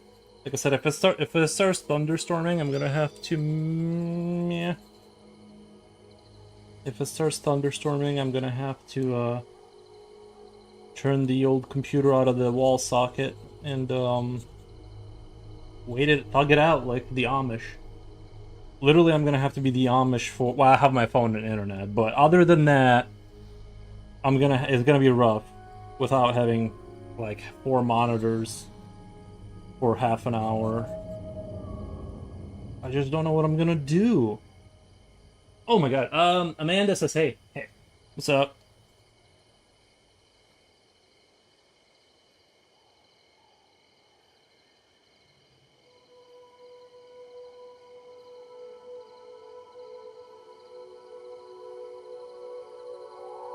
Would you guys spend a whole like how much like money would you need to spend?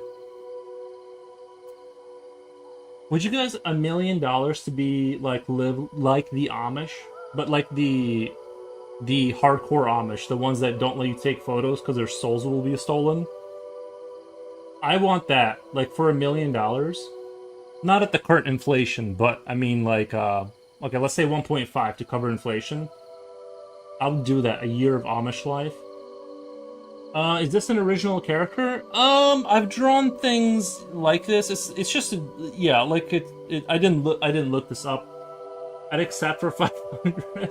Yeah, in this economy. Actually, it would be nice to like learn stuff, right? Like how to do stuff. But I mean, you know, I'm not really like into the farming life, the homesteading and stuff. But like I'm Amish curious. So I don't know. I'm Amish curious. So let's say that. But yeah, I 1 year I'd do it. Yeah, for a cool mill. Yeah, me too.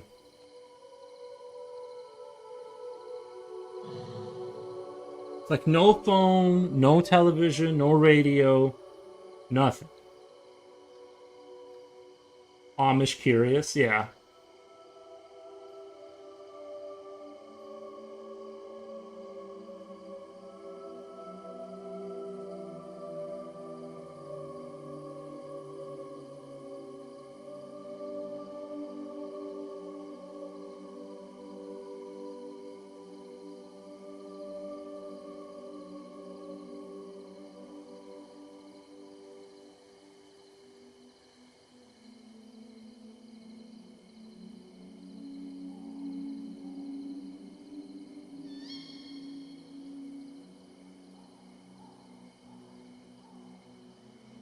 It was come here, baby. Who's your good boy? Oh, you're. Hold on one second. He's got drool. No, no, no. You can't be here. One second. I gotta go get paper towels. One second.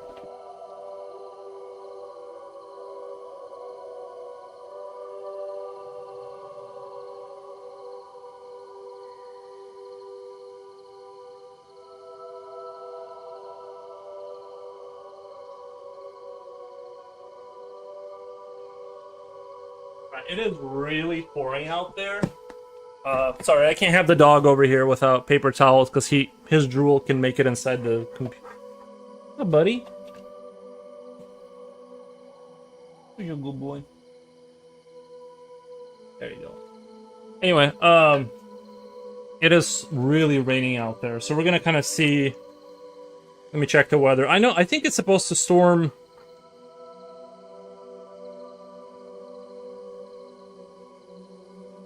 It's supposed to storm here in a little bit.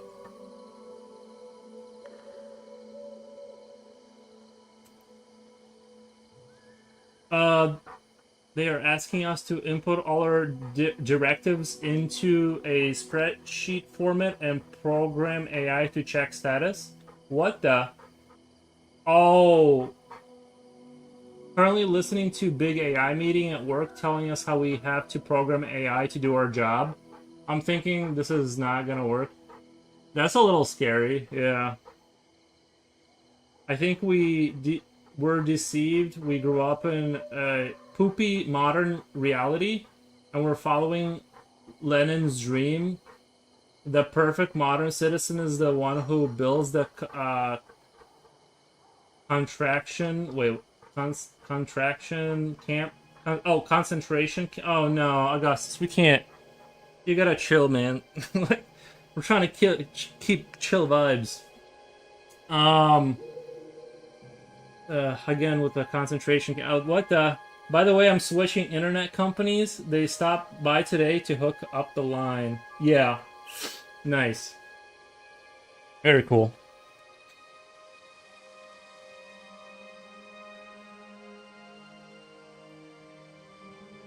Alrighty.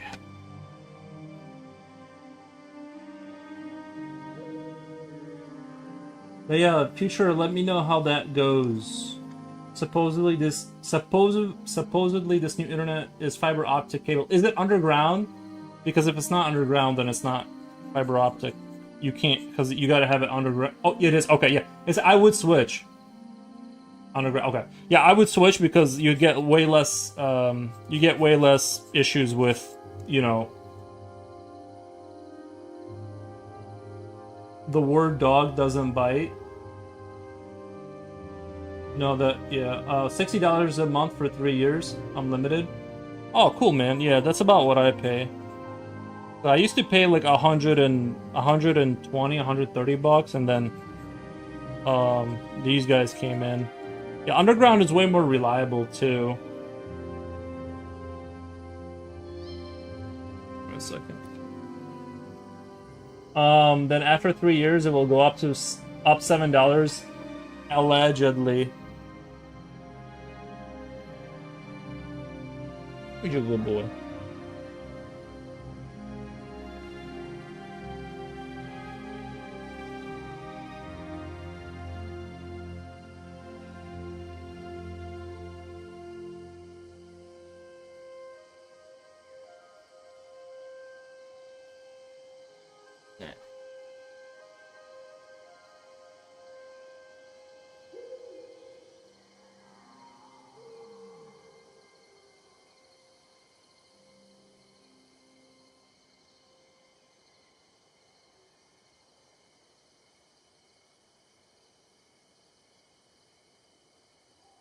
I'm paying an absurd amount for cell phone, landline, internet cable, $35.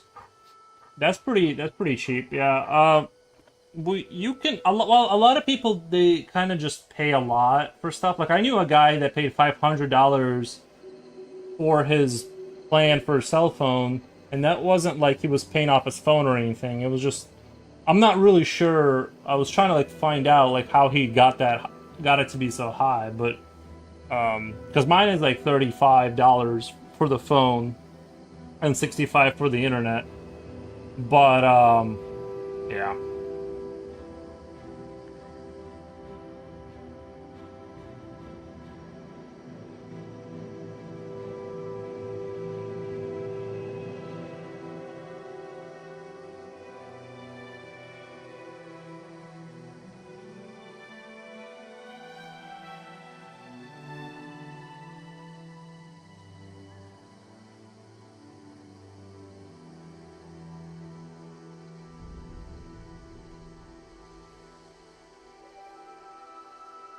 Turn the fan on for the dog.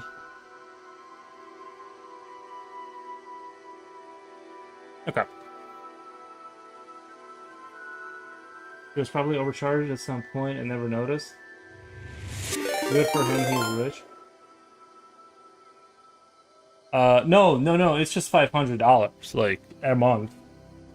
For the phone. I don't understand. He made the same money I did. Shout out. What the? HDMZ, thank you so much for the raid on recognized command.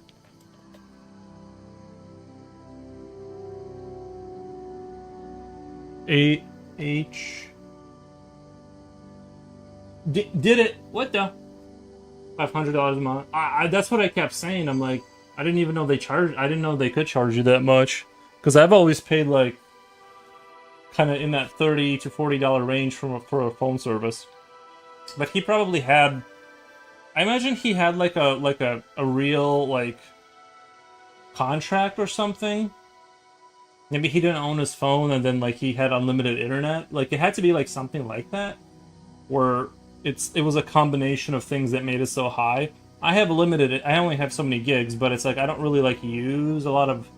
You know what I mean? I don't really like go super heavy on the internet. Like I do, like I'll stream YouTube or whatever, but I'm not outside the house enough, so like it makes sense for me. I'm definitely not paying 500 a month.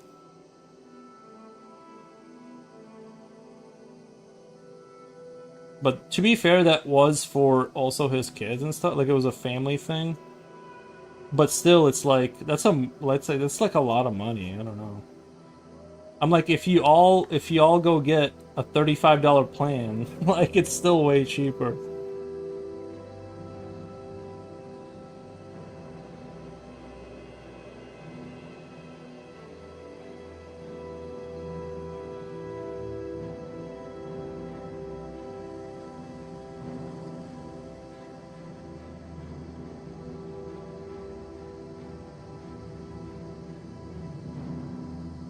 I probably signed up for some Prime Internet plan when it was super expensive. And never bothered to Yeah, it did. Yeah, it was just crazy. I'm lucky I get away with my pay-as-you-go unlimited data. I, uh, yeah, that's kind of what I have. Is kind of like it's just the thing I pay for every month.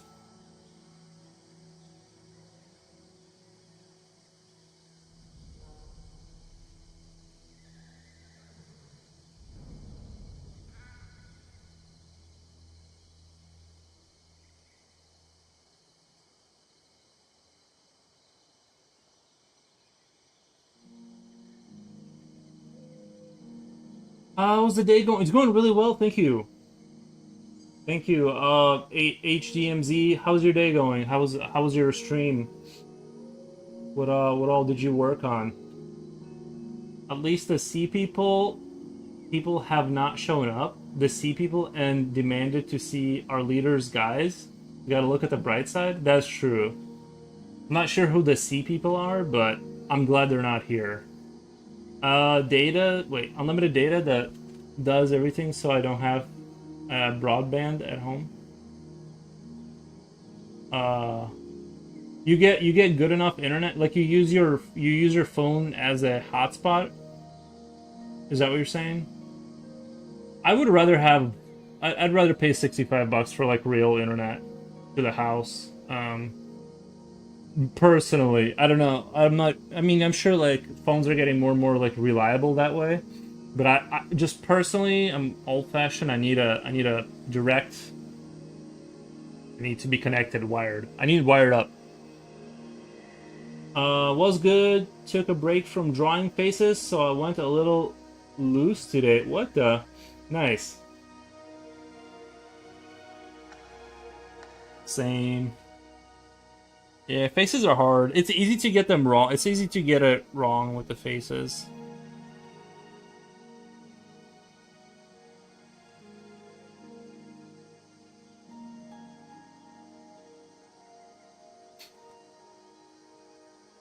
Especially with the eyes. So easy to like have a small thing go wrong and then it doesn't look anything like it's supposed to.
Dude, that was loud. That last thunder thing, that last thunder that just happened, that was pretty loud. I'll stop when it starts flashing outside because of the lightning. I'll pull the plug on the stream. Holy crap! Weather suddenly got terrible. I know. I like just heard it. The mic. I don't think the mic picked it up because it has a threshold, but that was pretty loud. That was pretty close. But it was still like far away. Like it wasn't like close. I didn't get to see what you were working on when you rated me last time. When you rated me last time.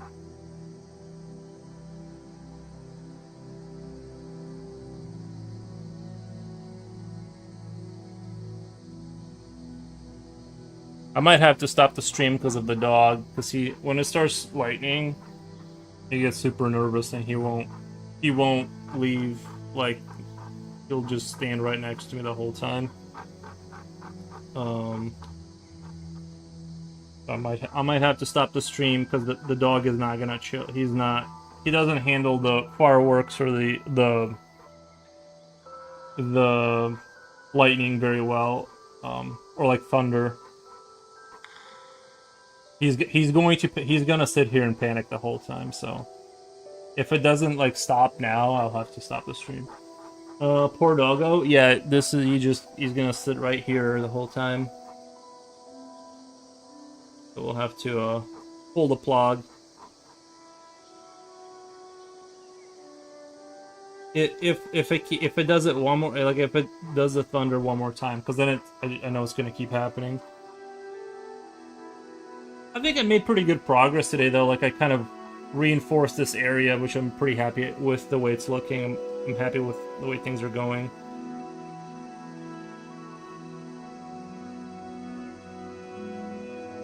He's not as bad at Stella though. I had another dog I was watching, another pit bull, and when it did like the fireworks or like any kind of loud stuff outside, she would go into full terror mode. Like she would like shake in one place, just completely like freeze up and shake and not move for like an hour or two. I don't know. It was really like you could tell like the dog is in like full shell shock or whatever the phrase is. Ares is just more, he's just gonna be kind of right next to you.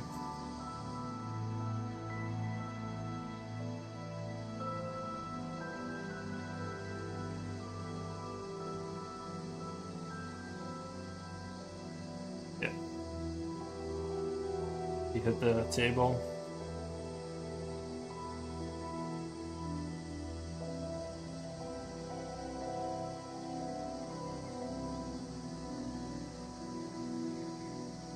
I'm kind of liking the way it looks now that I'm kind of going slower in this area. I'm not forcing it. I'm not forcing things to go faster at all. I'm just kind of letting it breathe, and I'm really liking the results I'm getting here. To be honest, like I'm satisfied.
The weather. Uh, you probably have a backup generator, right? I have means. I have means because this windy and thunderstorm weather is crazy. Yeah, we're gonna lose electricity. You're gonna lose electricity. What the? I will be at your place to charge my cell phone. I do have like battery storage. I have batteries that are storaged that I can use to power things, but not a lot. I don't have like a generator actually. I only have batteries because I was like into solar for a while, like my own personal, not the city solar like that I have now that's connected to the grid. I had my own, and so I do have batteries that I can use, and but it's not enough to like live off of or anything. It's just I could charge my phone or run a small fan or run my computer for a few hours or something within that kind of, you know.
What the?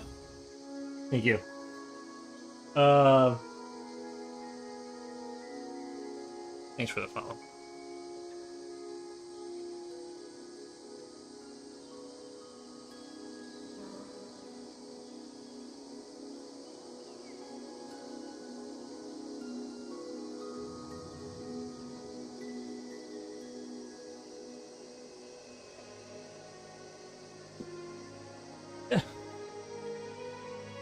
You guys see how hard I had to lean over to pick up my eraser?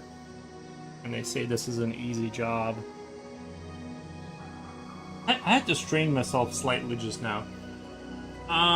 Okay, I'm going. Thanks for the stream and sharing your art. Thank you, Adam Bradley. Adam Bradley, thank you. Appreciate your company. Hope you have a great rest of your day. What the?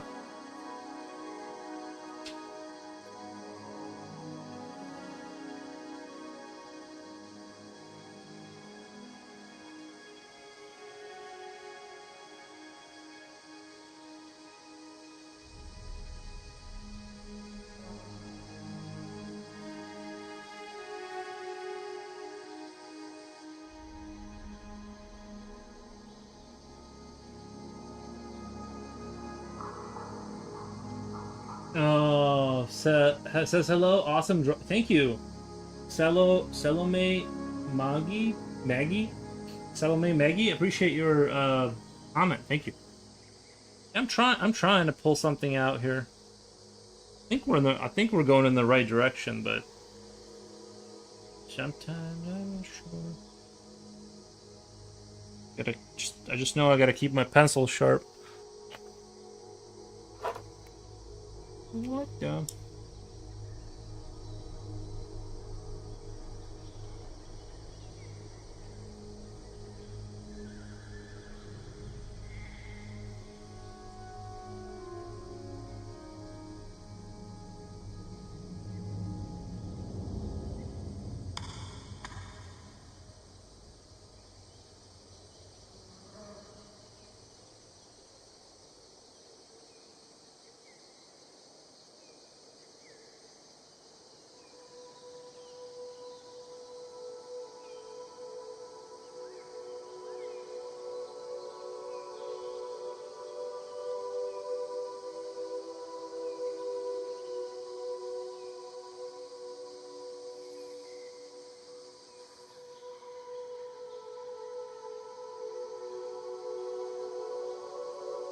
Are you drawing only from imagination? On this one, yeah. Stuff like this I don't need a reference for, you know.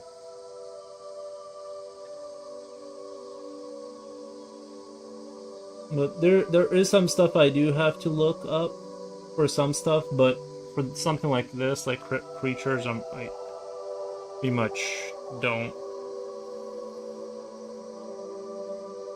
Sometimes I'll get flabbergasted by some anatomy I forgot or can't remember exactly how, and I cheat and I look, but not this time. I don't.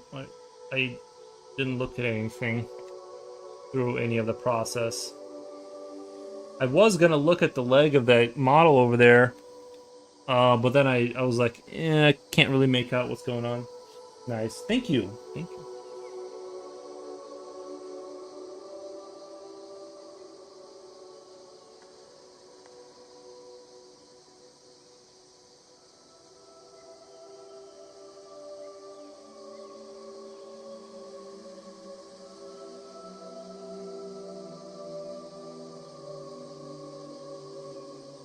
In other words, Yuri is a legend. Well, I appreciate that, but I don't think this is like this doesn't. There's nothing really here that's like super, you know. I guess I kind of like drawing these winged kind of creatures. It's sort of within the realm of. I've drawn enough. I have a big enough library in my head that and creatures. I think that the more fantastic the creature, the less you have to look stuff up. Cause like if something's specific like a human or a horse, then you definitely have to look stuff up because it's very easy to draw a horse that's like looks slightly goofy because you got it slightly wrong, right? With something like this, I could even have the legs be like a little too short, and that would add to it. That would kind of make it. It's like as long as it kind of looks convincing, you can just say it's like supposed to be like that. So that's my thoughts on that. It's just I can I can be a lot more.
Runner bean.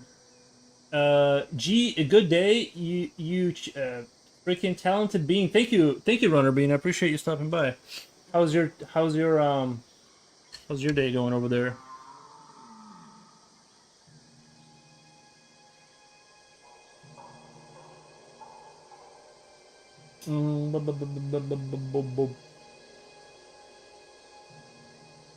How long does it take you to finish a drawing? And how do you? How do I? I think I finish when I look and I know that I can't do any more positive to it. It will only do great if I add anything more. Um, so that's when I stop. Is when I've reached the peak skill level that I can apply before ruining things. So that's how I finish. But what was the other question?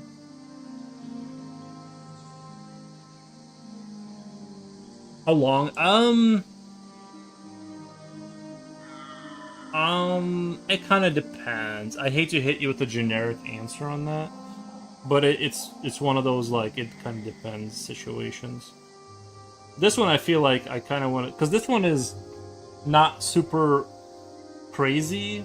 I want to so I want to kind of push it on this one and add more refinement and just see kind of what it turns out like and just see if it'll sort of transcend to the next level.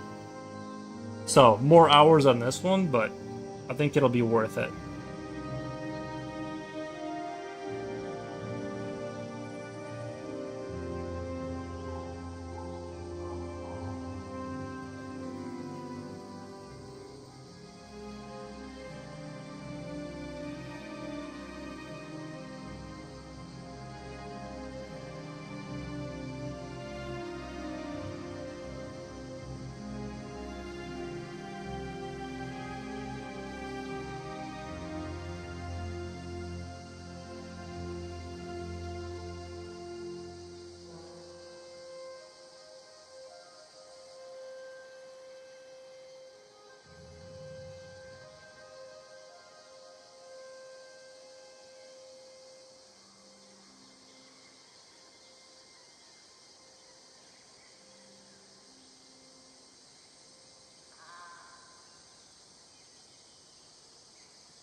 What the? Nice. Hey, Augie. You don't draw creatures because it's easier, and if you drew other objects, you would eventually master them too? No, I draw them because I like it. I didn't say it was like because it's easier.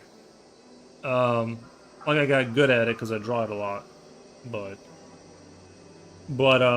yeah, no, I'm just saying it is easier for me to draw that than other things.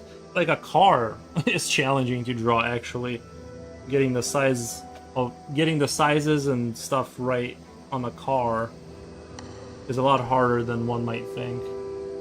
Seems easy. Seems like it's pretty straightforward, but it's not.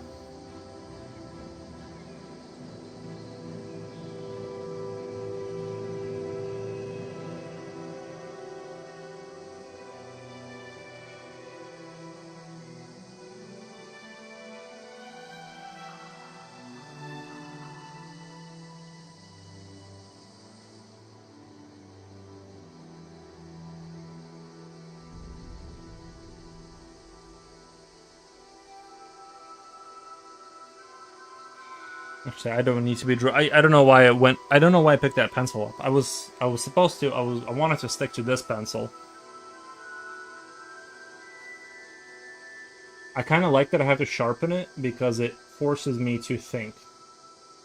I think with that other pencil, the 0.3, I kind of go into machine mode and there's no reason to ever not be drawing and I kind of stop thinking, which is kind of good that I can go into like this meditative state. But with this pencil, I kind of have to stop and reassess of, what if I need to sharpen it. And when I do, I kind of think about this and that. And it kind of forces me to like kind of come out of this like state of, you know,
drawing cars is a very technical skill, basically using rulers, protractors, and set squares. Well, but there are people who can draw cars like without all, like not maybe not like on a like a display model quality. You're just drawing a car and it's accurate to objects around it, like the size of people and stuff, right? Like it's hard to draw a car and then you imagine what a person would look like in it. You try to draw the person and you realize that the person is way too small. So you draw him bigger, but then it isn't fitting in the car. And if you were to imagine the size of the person you drew standing next to it, he would be either gigantic or too small. Like it's really mind-boggling how difficult it is to draw people and cars like in the same scene. I don't know. Am I the only one that suffers from this? I enjoy sketching cars from time to time. True, yeah. No, I like cars. I just hate the people, like drawing people next to them. It's just like even a motorcycle is kind of the same way, where it's well, motorcycles they do have a tendency to kind of be like that in real life, where they kind of they have a way of looking big and small at the same time, or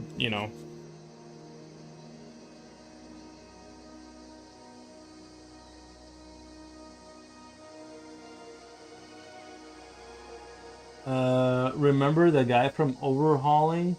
He was a legend. He could draw any car in an hour or two and paint. What the the guy from Overhauling? I don't remember that. Uh, Wolf Ferguson art. Wolf Ferguson art. Mr. Nikiforo, nice to see you back drawing this week. How are things? It's going great.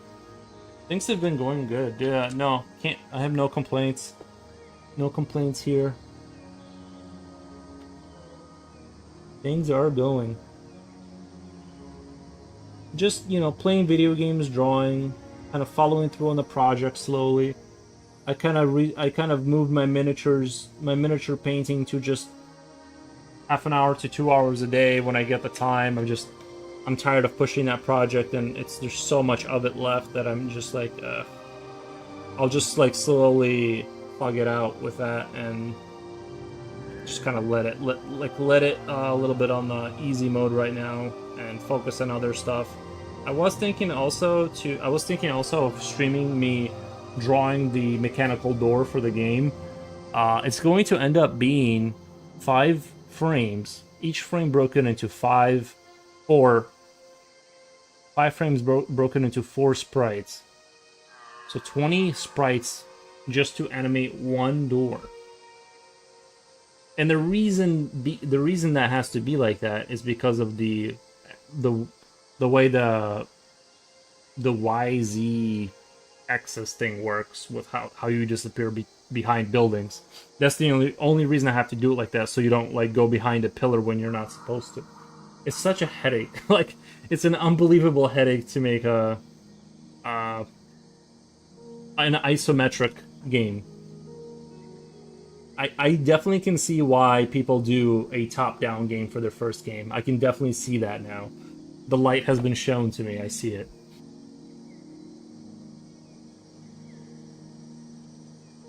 And like I was saying the other day, I know I went on a totally different rant from what you asked, but I was paying attention to like games I usually play, like Diablo 2 remastered and just other games. I've been like kind of paying attention to things in them more, and they also have isometric issues in them too.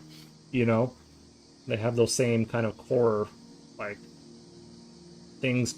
Like Stronghold has a lot of stuff where trees will be behind things they're not supposed to be, and stuff like that. It's not a huge thing, but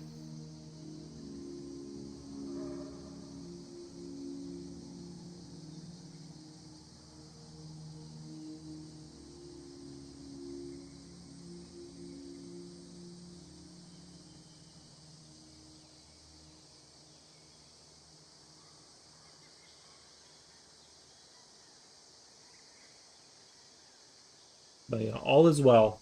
All is well here.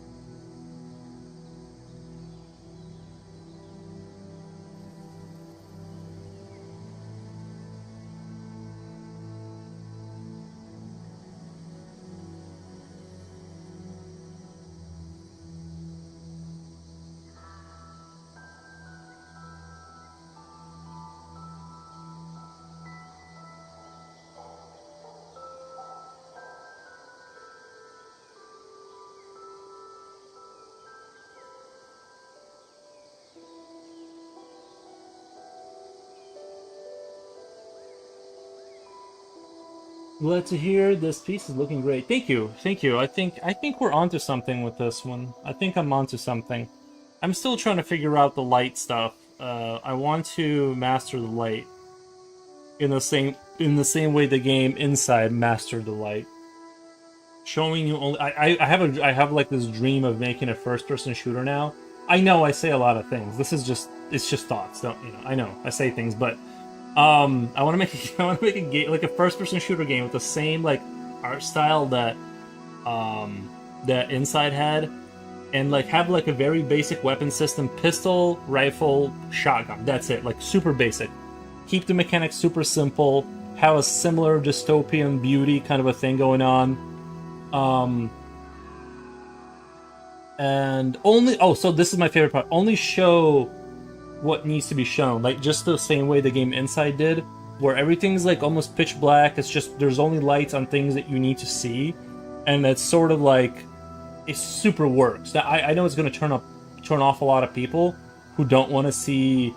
Like it will turn off some people, right? Because it is like not colorful. It is very like dystopian. Not to use the same word again, but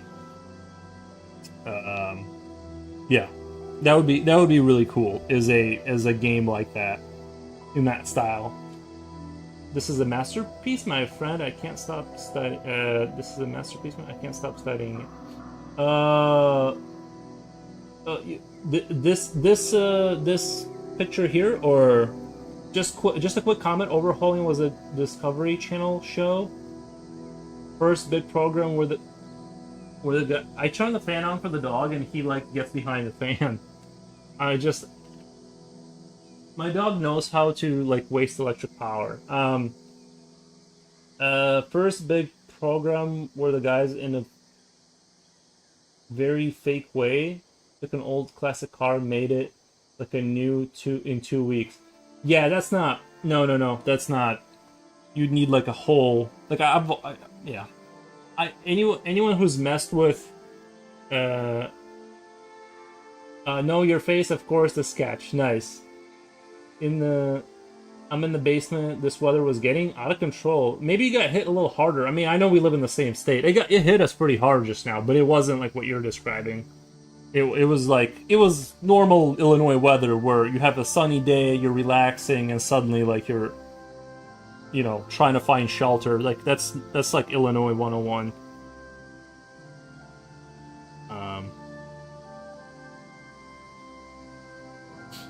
Jen, welcome. Hey Hooks, guess who's sunbathing by the pool? Me. This looks great, by the way. Love it. Thank you, Jen. I appreciate your you stopping by.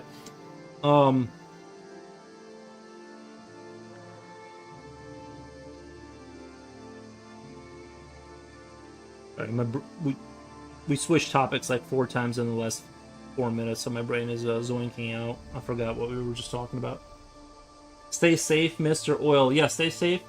I'm really jealous of the basement that you have, just because like the chill like the fact that it's like probably not that bad down there.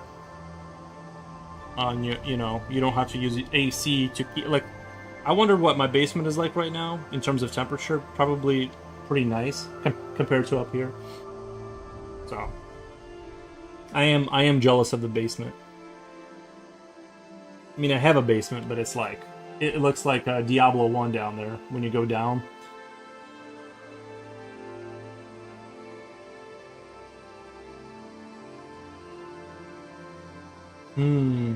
All basements are cool. Yeah, it's just an old, like, this house was built in like late 18th century and then rebuilt like 14 times probably, so the foundation isn't like, it's been expanded, it's been redone. In a pinch you'll have to run down there. Oh yeah, it's not like bad. It's like if I cleaned it out, okay, if I fix the water issue, like that kind of, that it's still got like some water, like when it rains it like stagnates there like a little bit longer than you'd want. So anyway, like if I'm gonna end up buying a what do you call it, a what's that thing where they like fix the roads that hits the road? A jackhammer. I need to like dig down at an angle towards the clay tiles and basically flush out whatever got up in there. That's what I think is holding the water from flowing down into the city sewer. That's pure speculation. I could just destroy the wall with no results whatsoever, but that's the next logical step.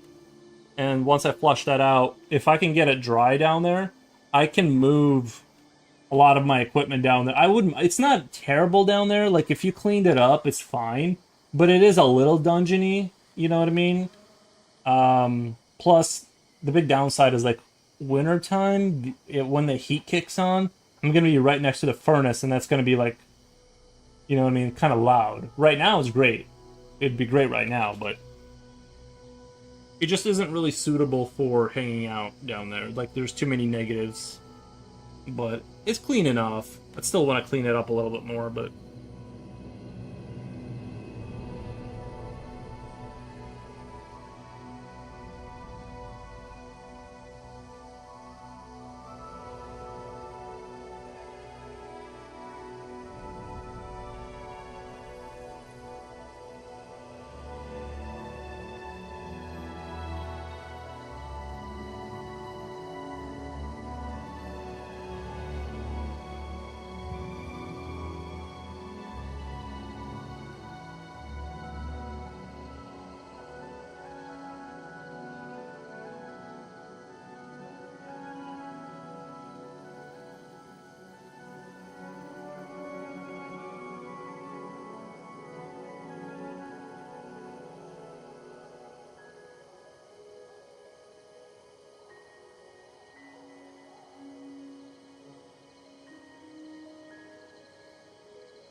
no ghost. Not that I know of. Not that I know of.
What's that? Hold on, let me go see if it's done raining. Let me go see if it's good.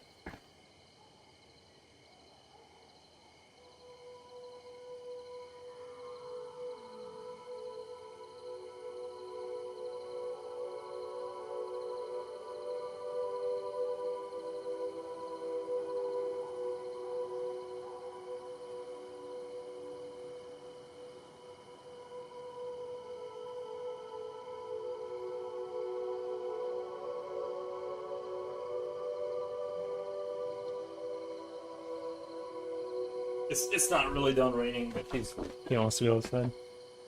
Let's see. There it is. Okay, I was like, did I walk away with the pencil or did I not grab it? What the?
Okay.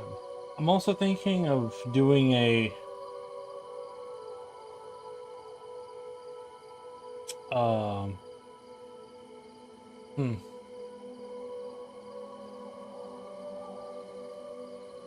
Should I just have the sky?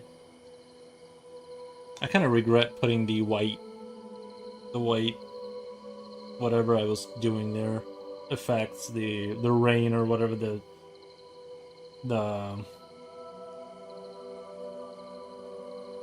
I can still kind of get rid of it, but I want to go back on that. That's still feasible.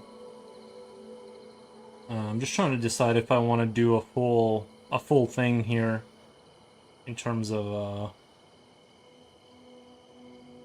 'cause I'm almost like tempted to kind of do like a really far away landscape, just kind of start shading in darkness here, and then it kind of comes in, gets darker as we go towards the bottom here, kind of gets more higher contrast towards the end, something like that, you know.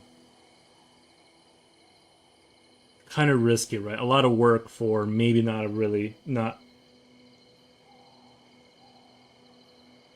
I ran down there when I saw the trees bending over. What the? My wife refused to follow me and the boys, so I just said, okay, it's your funeral. What the?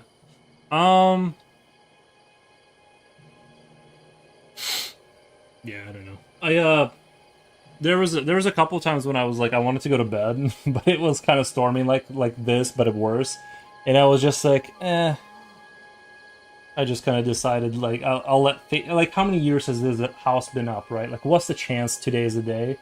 And I YOLO'd it. I'm like, it's not worth being more tired tomorrow.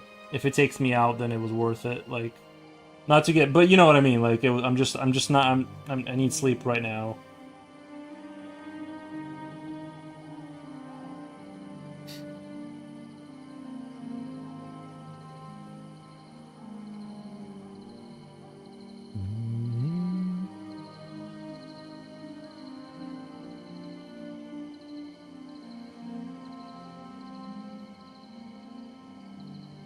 I was looking at the works of Gustav Doré. It's very interesting. He often painted small, distant landscapes. Really cool. Yeah, I love his work. There's a lot of. Yeah, I was actually shocked at like how many. I mean, it makes sense, right? Like, but there would be like a lot of art from back then. There's so much stuff that is like undiscovered in certain. Like there was this one French guy that was like, he did architecture for a living, but he did like these artistic interpretations drawn as if they had been designed, as if it was a project presentation. So he wouldn't draw it like I draw things. He would draw it like almost like it's sort of something you would show somebody as a draft for what you're thinking, but like from a professional standpoint, and it would be like these wonders for like mega national projects, kind of like if you wanted to take 100 years to build like a huge building. And it was like very, I don't know, it's almost like, I don't want to say they had a science fiction feeling to them, because they were so, the magnitude of what he was trying to do was like so large, but it was definitely like, you know, it would have been interesting not to do them, but just to at least like at least do a VR version of it to kind of experience what it'd be like, you know. You're talking about architecture? Oh, that woke you up. Yeah, I am talking about. I was talking about a French gentleman that I forget his name now, but I watched a documentary about him where he was he would do these like non-artistic takes, but they were artistic because he knew no one would approve them. He just did them for like check, wouldn't this be cool? Or I don't know what he thought internally, if someone would get inspired to do it, but I'm sure he had glimpses of hope here and there. But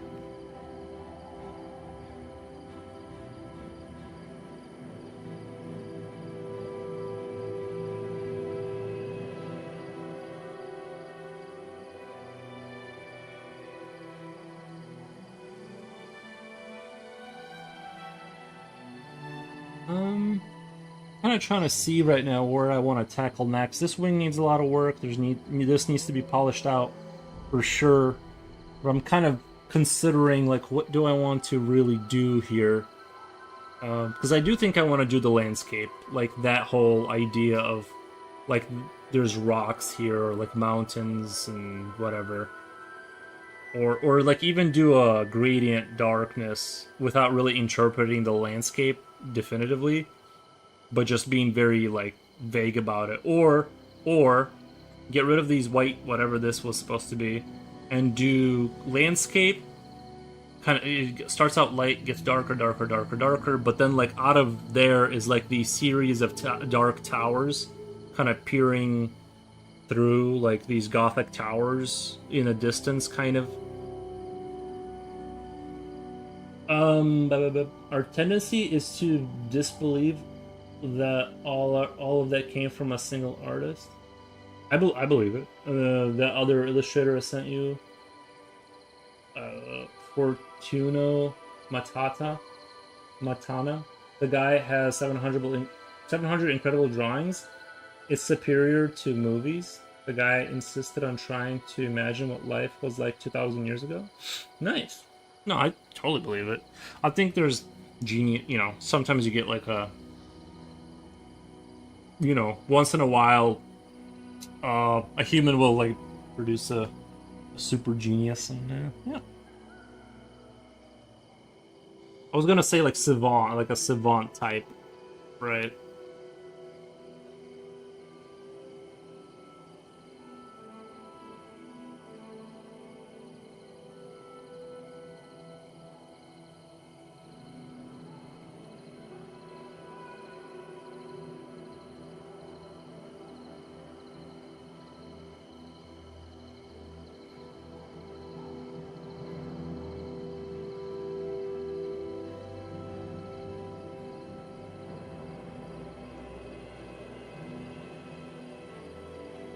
Unsung here. I can tell you for a fact that if it was an architectural project that took a bunch of interns to produce.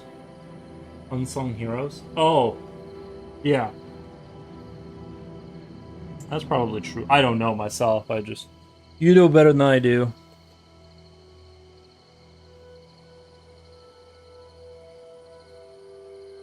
When it comes to that. I just thought like I can kind of I can turn this into a scar. If I wanted to not erase this and erase everything, I could have cheat my way to this one. And then just kind of darken in the white later, but I can do and kind of cheat my way out of this one and just do scarification here. I'll touch it up later, but you get the idea. That way I don't have to, partially because it looked cool there, partially because I don't want to. You can do another scratch or something, something along these lines. And going along with the volume of the muscle here. Alright. So that was a genius idea. Saved myself some time there. And this was supposed to be, the little white lines were supposed to be like ambers burning. They kind of don't look like ambers, and I don't like them right now. For some reason, they're just not hitting the spot visually. So what I'm gonna do is my idea of doing darkening this and gradient, like with a gradient thing, and then like just doing very far away towers, or you know. So I'm gonna be like super careful about that, but that's kind of the direction I want to go in, I think. I think this will be the line going across. This is like where it's gonna start.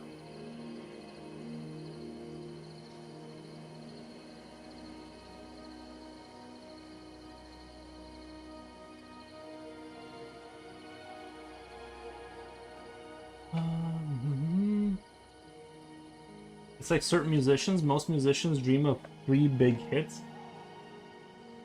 And then a band comes along and creates 43 hits. True, yeah. Sometimes you get like you got the stuff, yeah. I have 0 musical talent myself. Like I can hear music and that's about as far as it goes.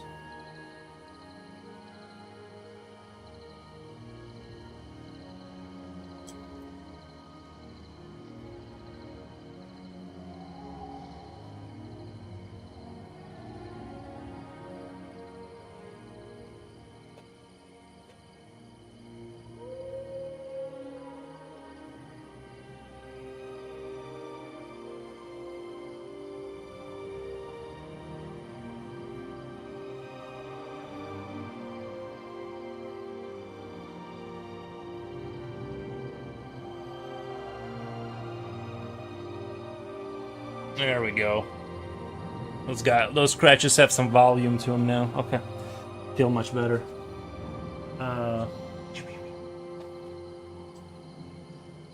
I'm gonna handle this. Start the shading with this pencil because it's got a B2 pencil lead in there, which is much more appropriate for this kind of work instead of a B8 where I gotta really sweat.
Hmm.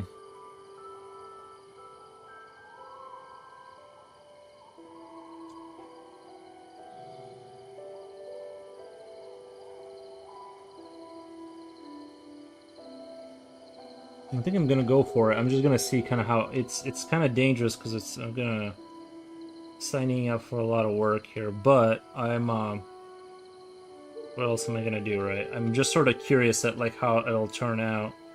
Because also I'm trying to, the reason I'm doing this is I'm kind of trying to make this light be more important here, and all that good stuff. And the only way I can think of doing that, like, is this. Make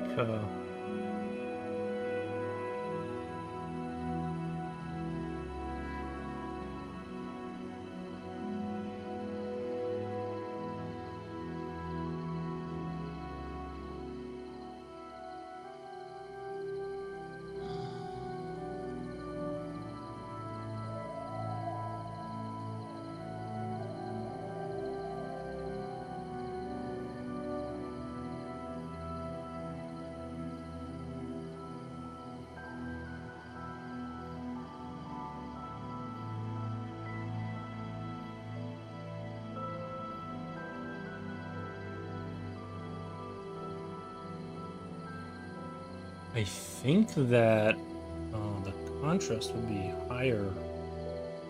Even if this is almost pitch black, the clothing would still overtake the, because it's closer to us, right?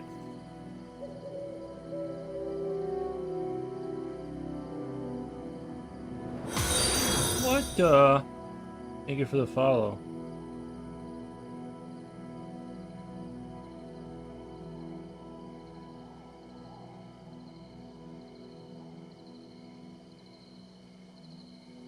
Where am I at? 3:43, 3 hours 43 minutes. Guys, I gotta skedaddle. I gotta go back to doing productive things that make me money. So we'll come back to this tomorrow. I just have to. I gotta do shorter streams because life. Yeah. But anyway, I actually wasn't. I was only gonna do 2 hours, but I got like enthralled by the conversations and all of the good stuff. Anyway, I'll be back probably tomorrow. If I finish everything super quick, I might stream later, but it'll be the digital stuff for the door that I was the auto door for the game. I'm gonna try and figure that out. Okie dokie. Thank you, Future. Thank you. Hopefully the rain doesn't get you. Have a great night. Thank you for showing your work. Thank you, Augustus. Say Frosty. All right, you guys. Thank you so much. I'm gonna get out of here. Let's. We got 17 viewers. Let's do a raid out. Anyone have a preference? We're just gonna raid CRT. Oh, Mad Concepts. I like this guy. And he's kind of similar to me. He does like darker stuff. He does kind of darker stuff. Alright guys, have a great night. Bye!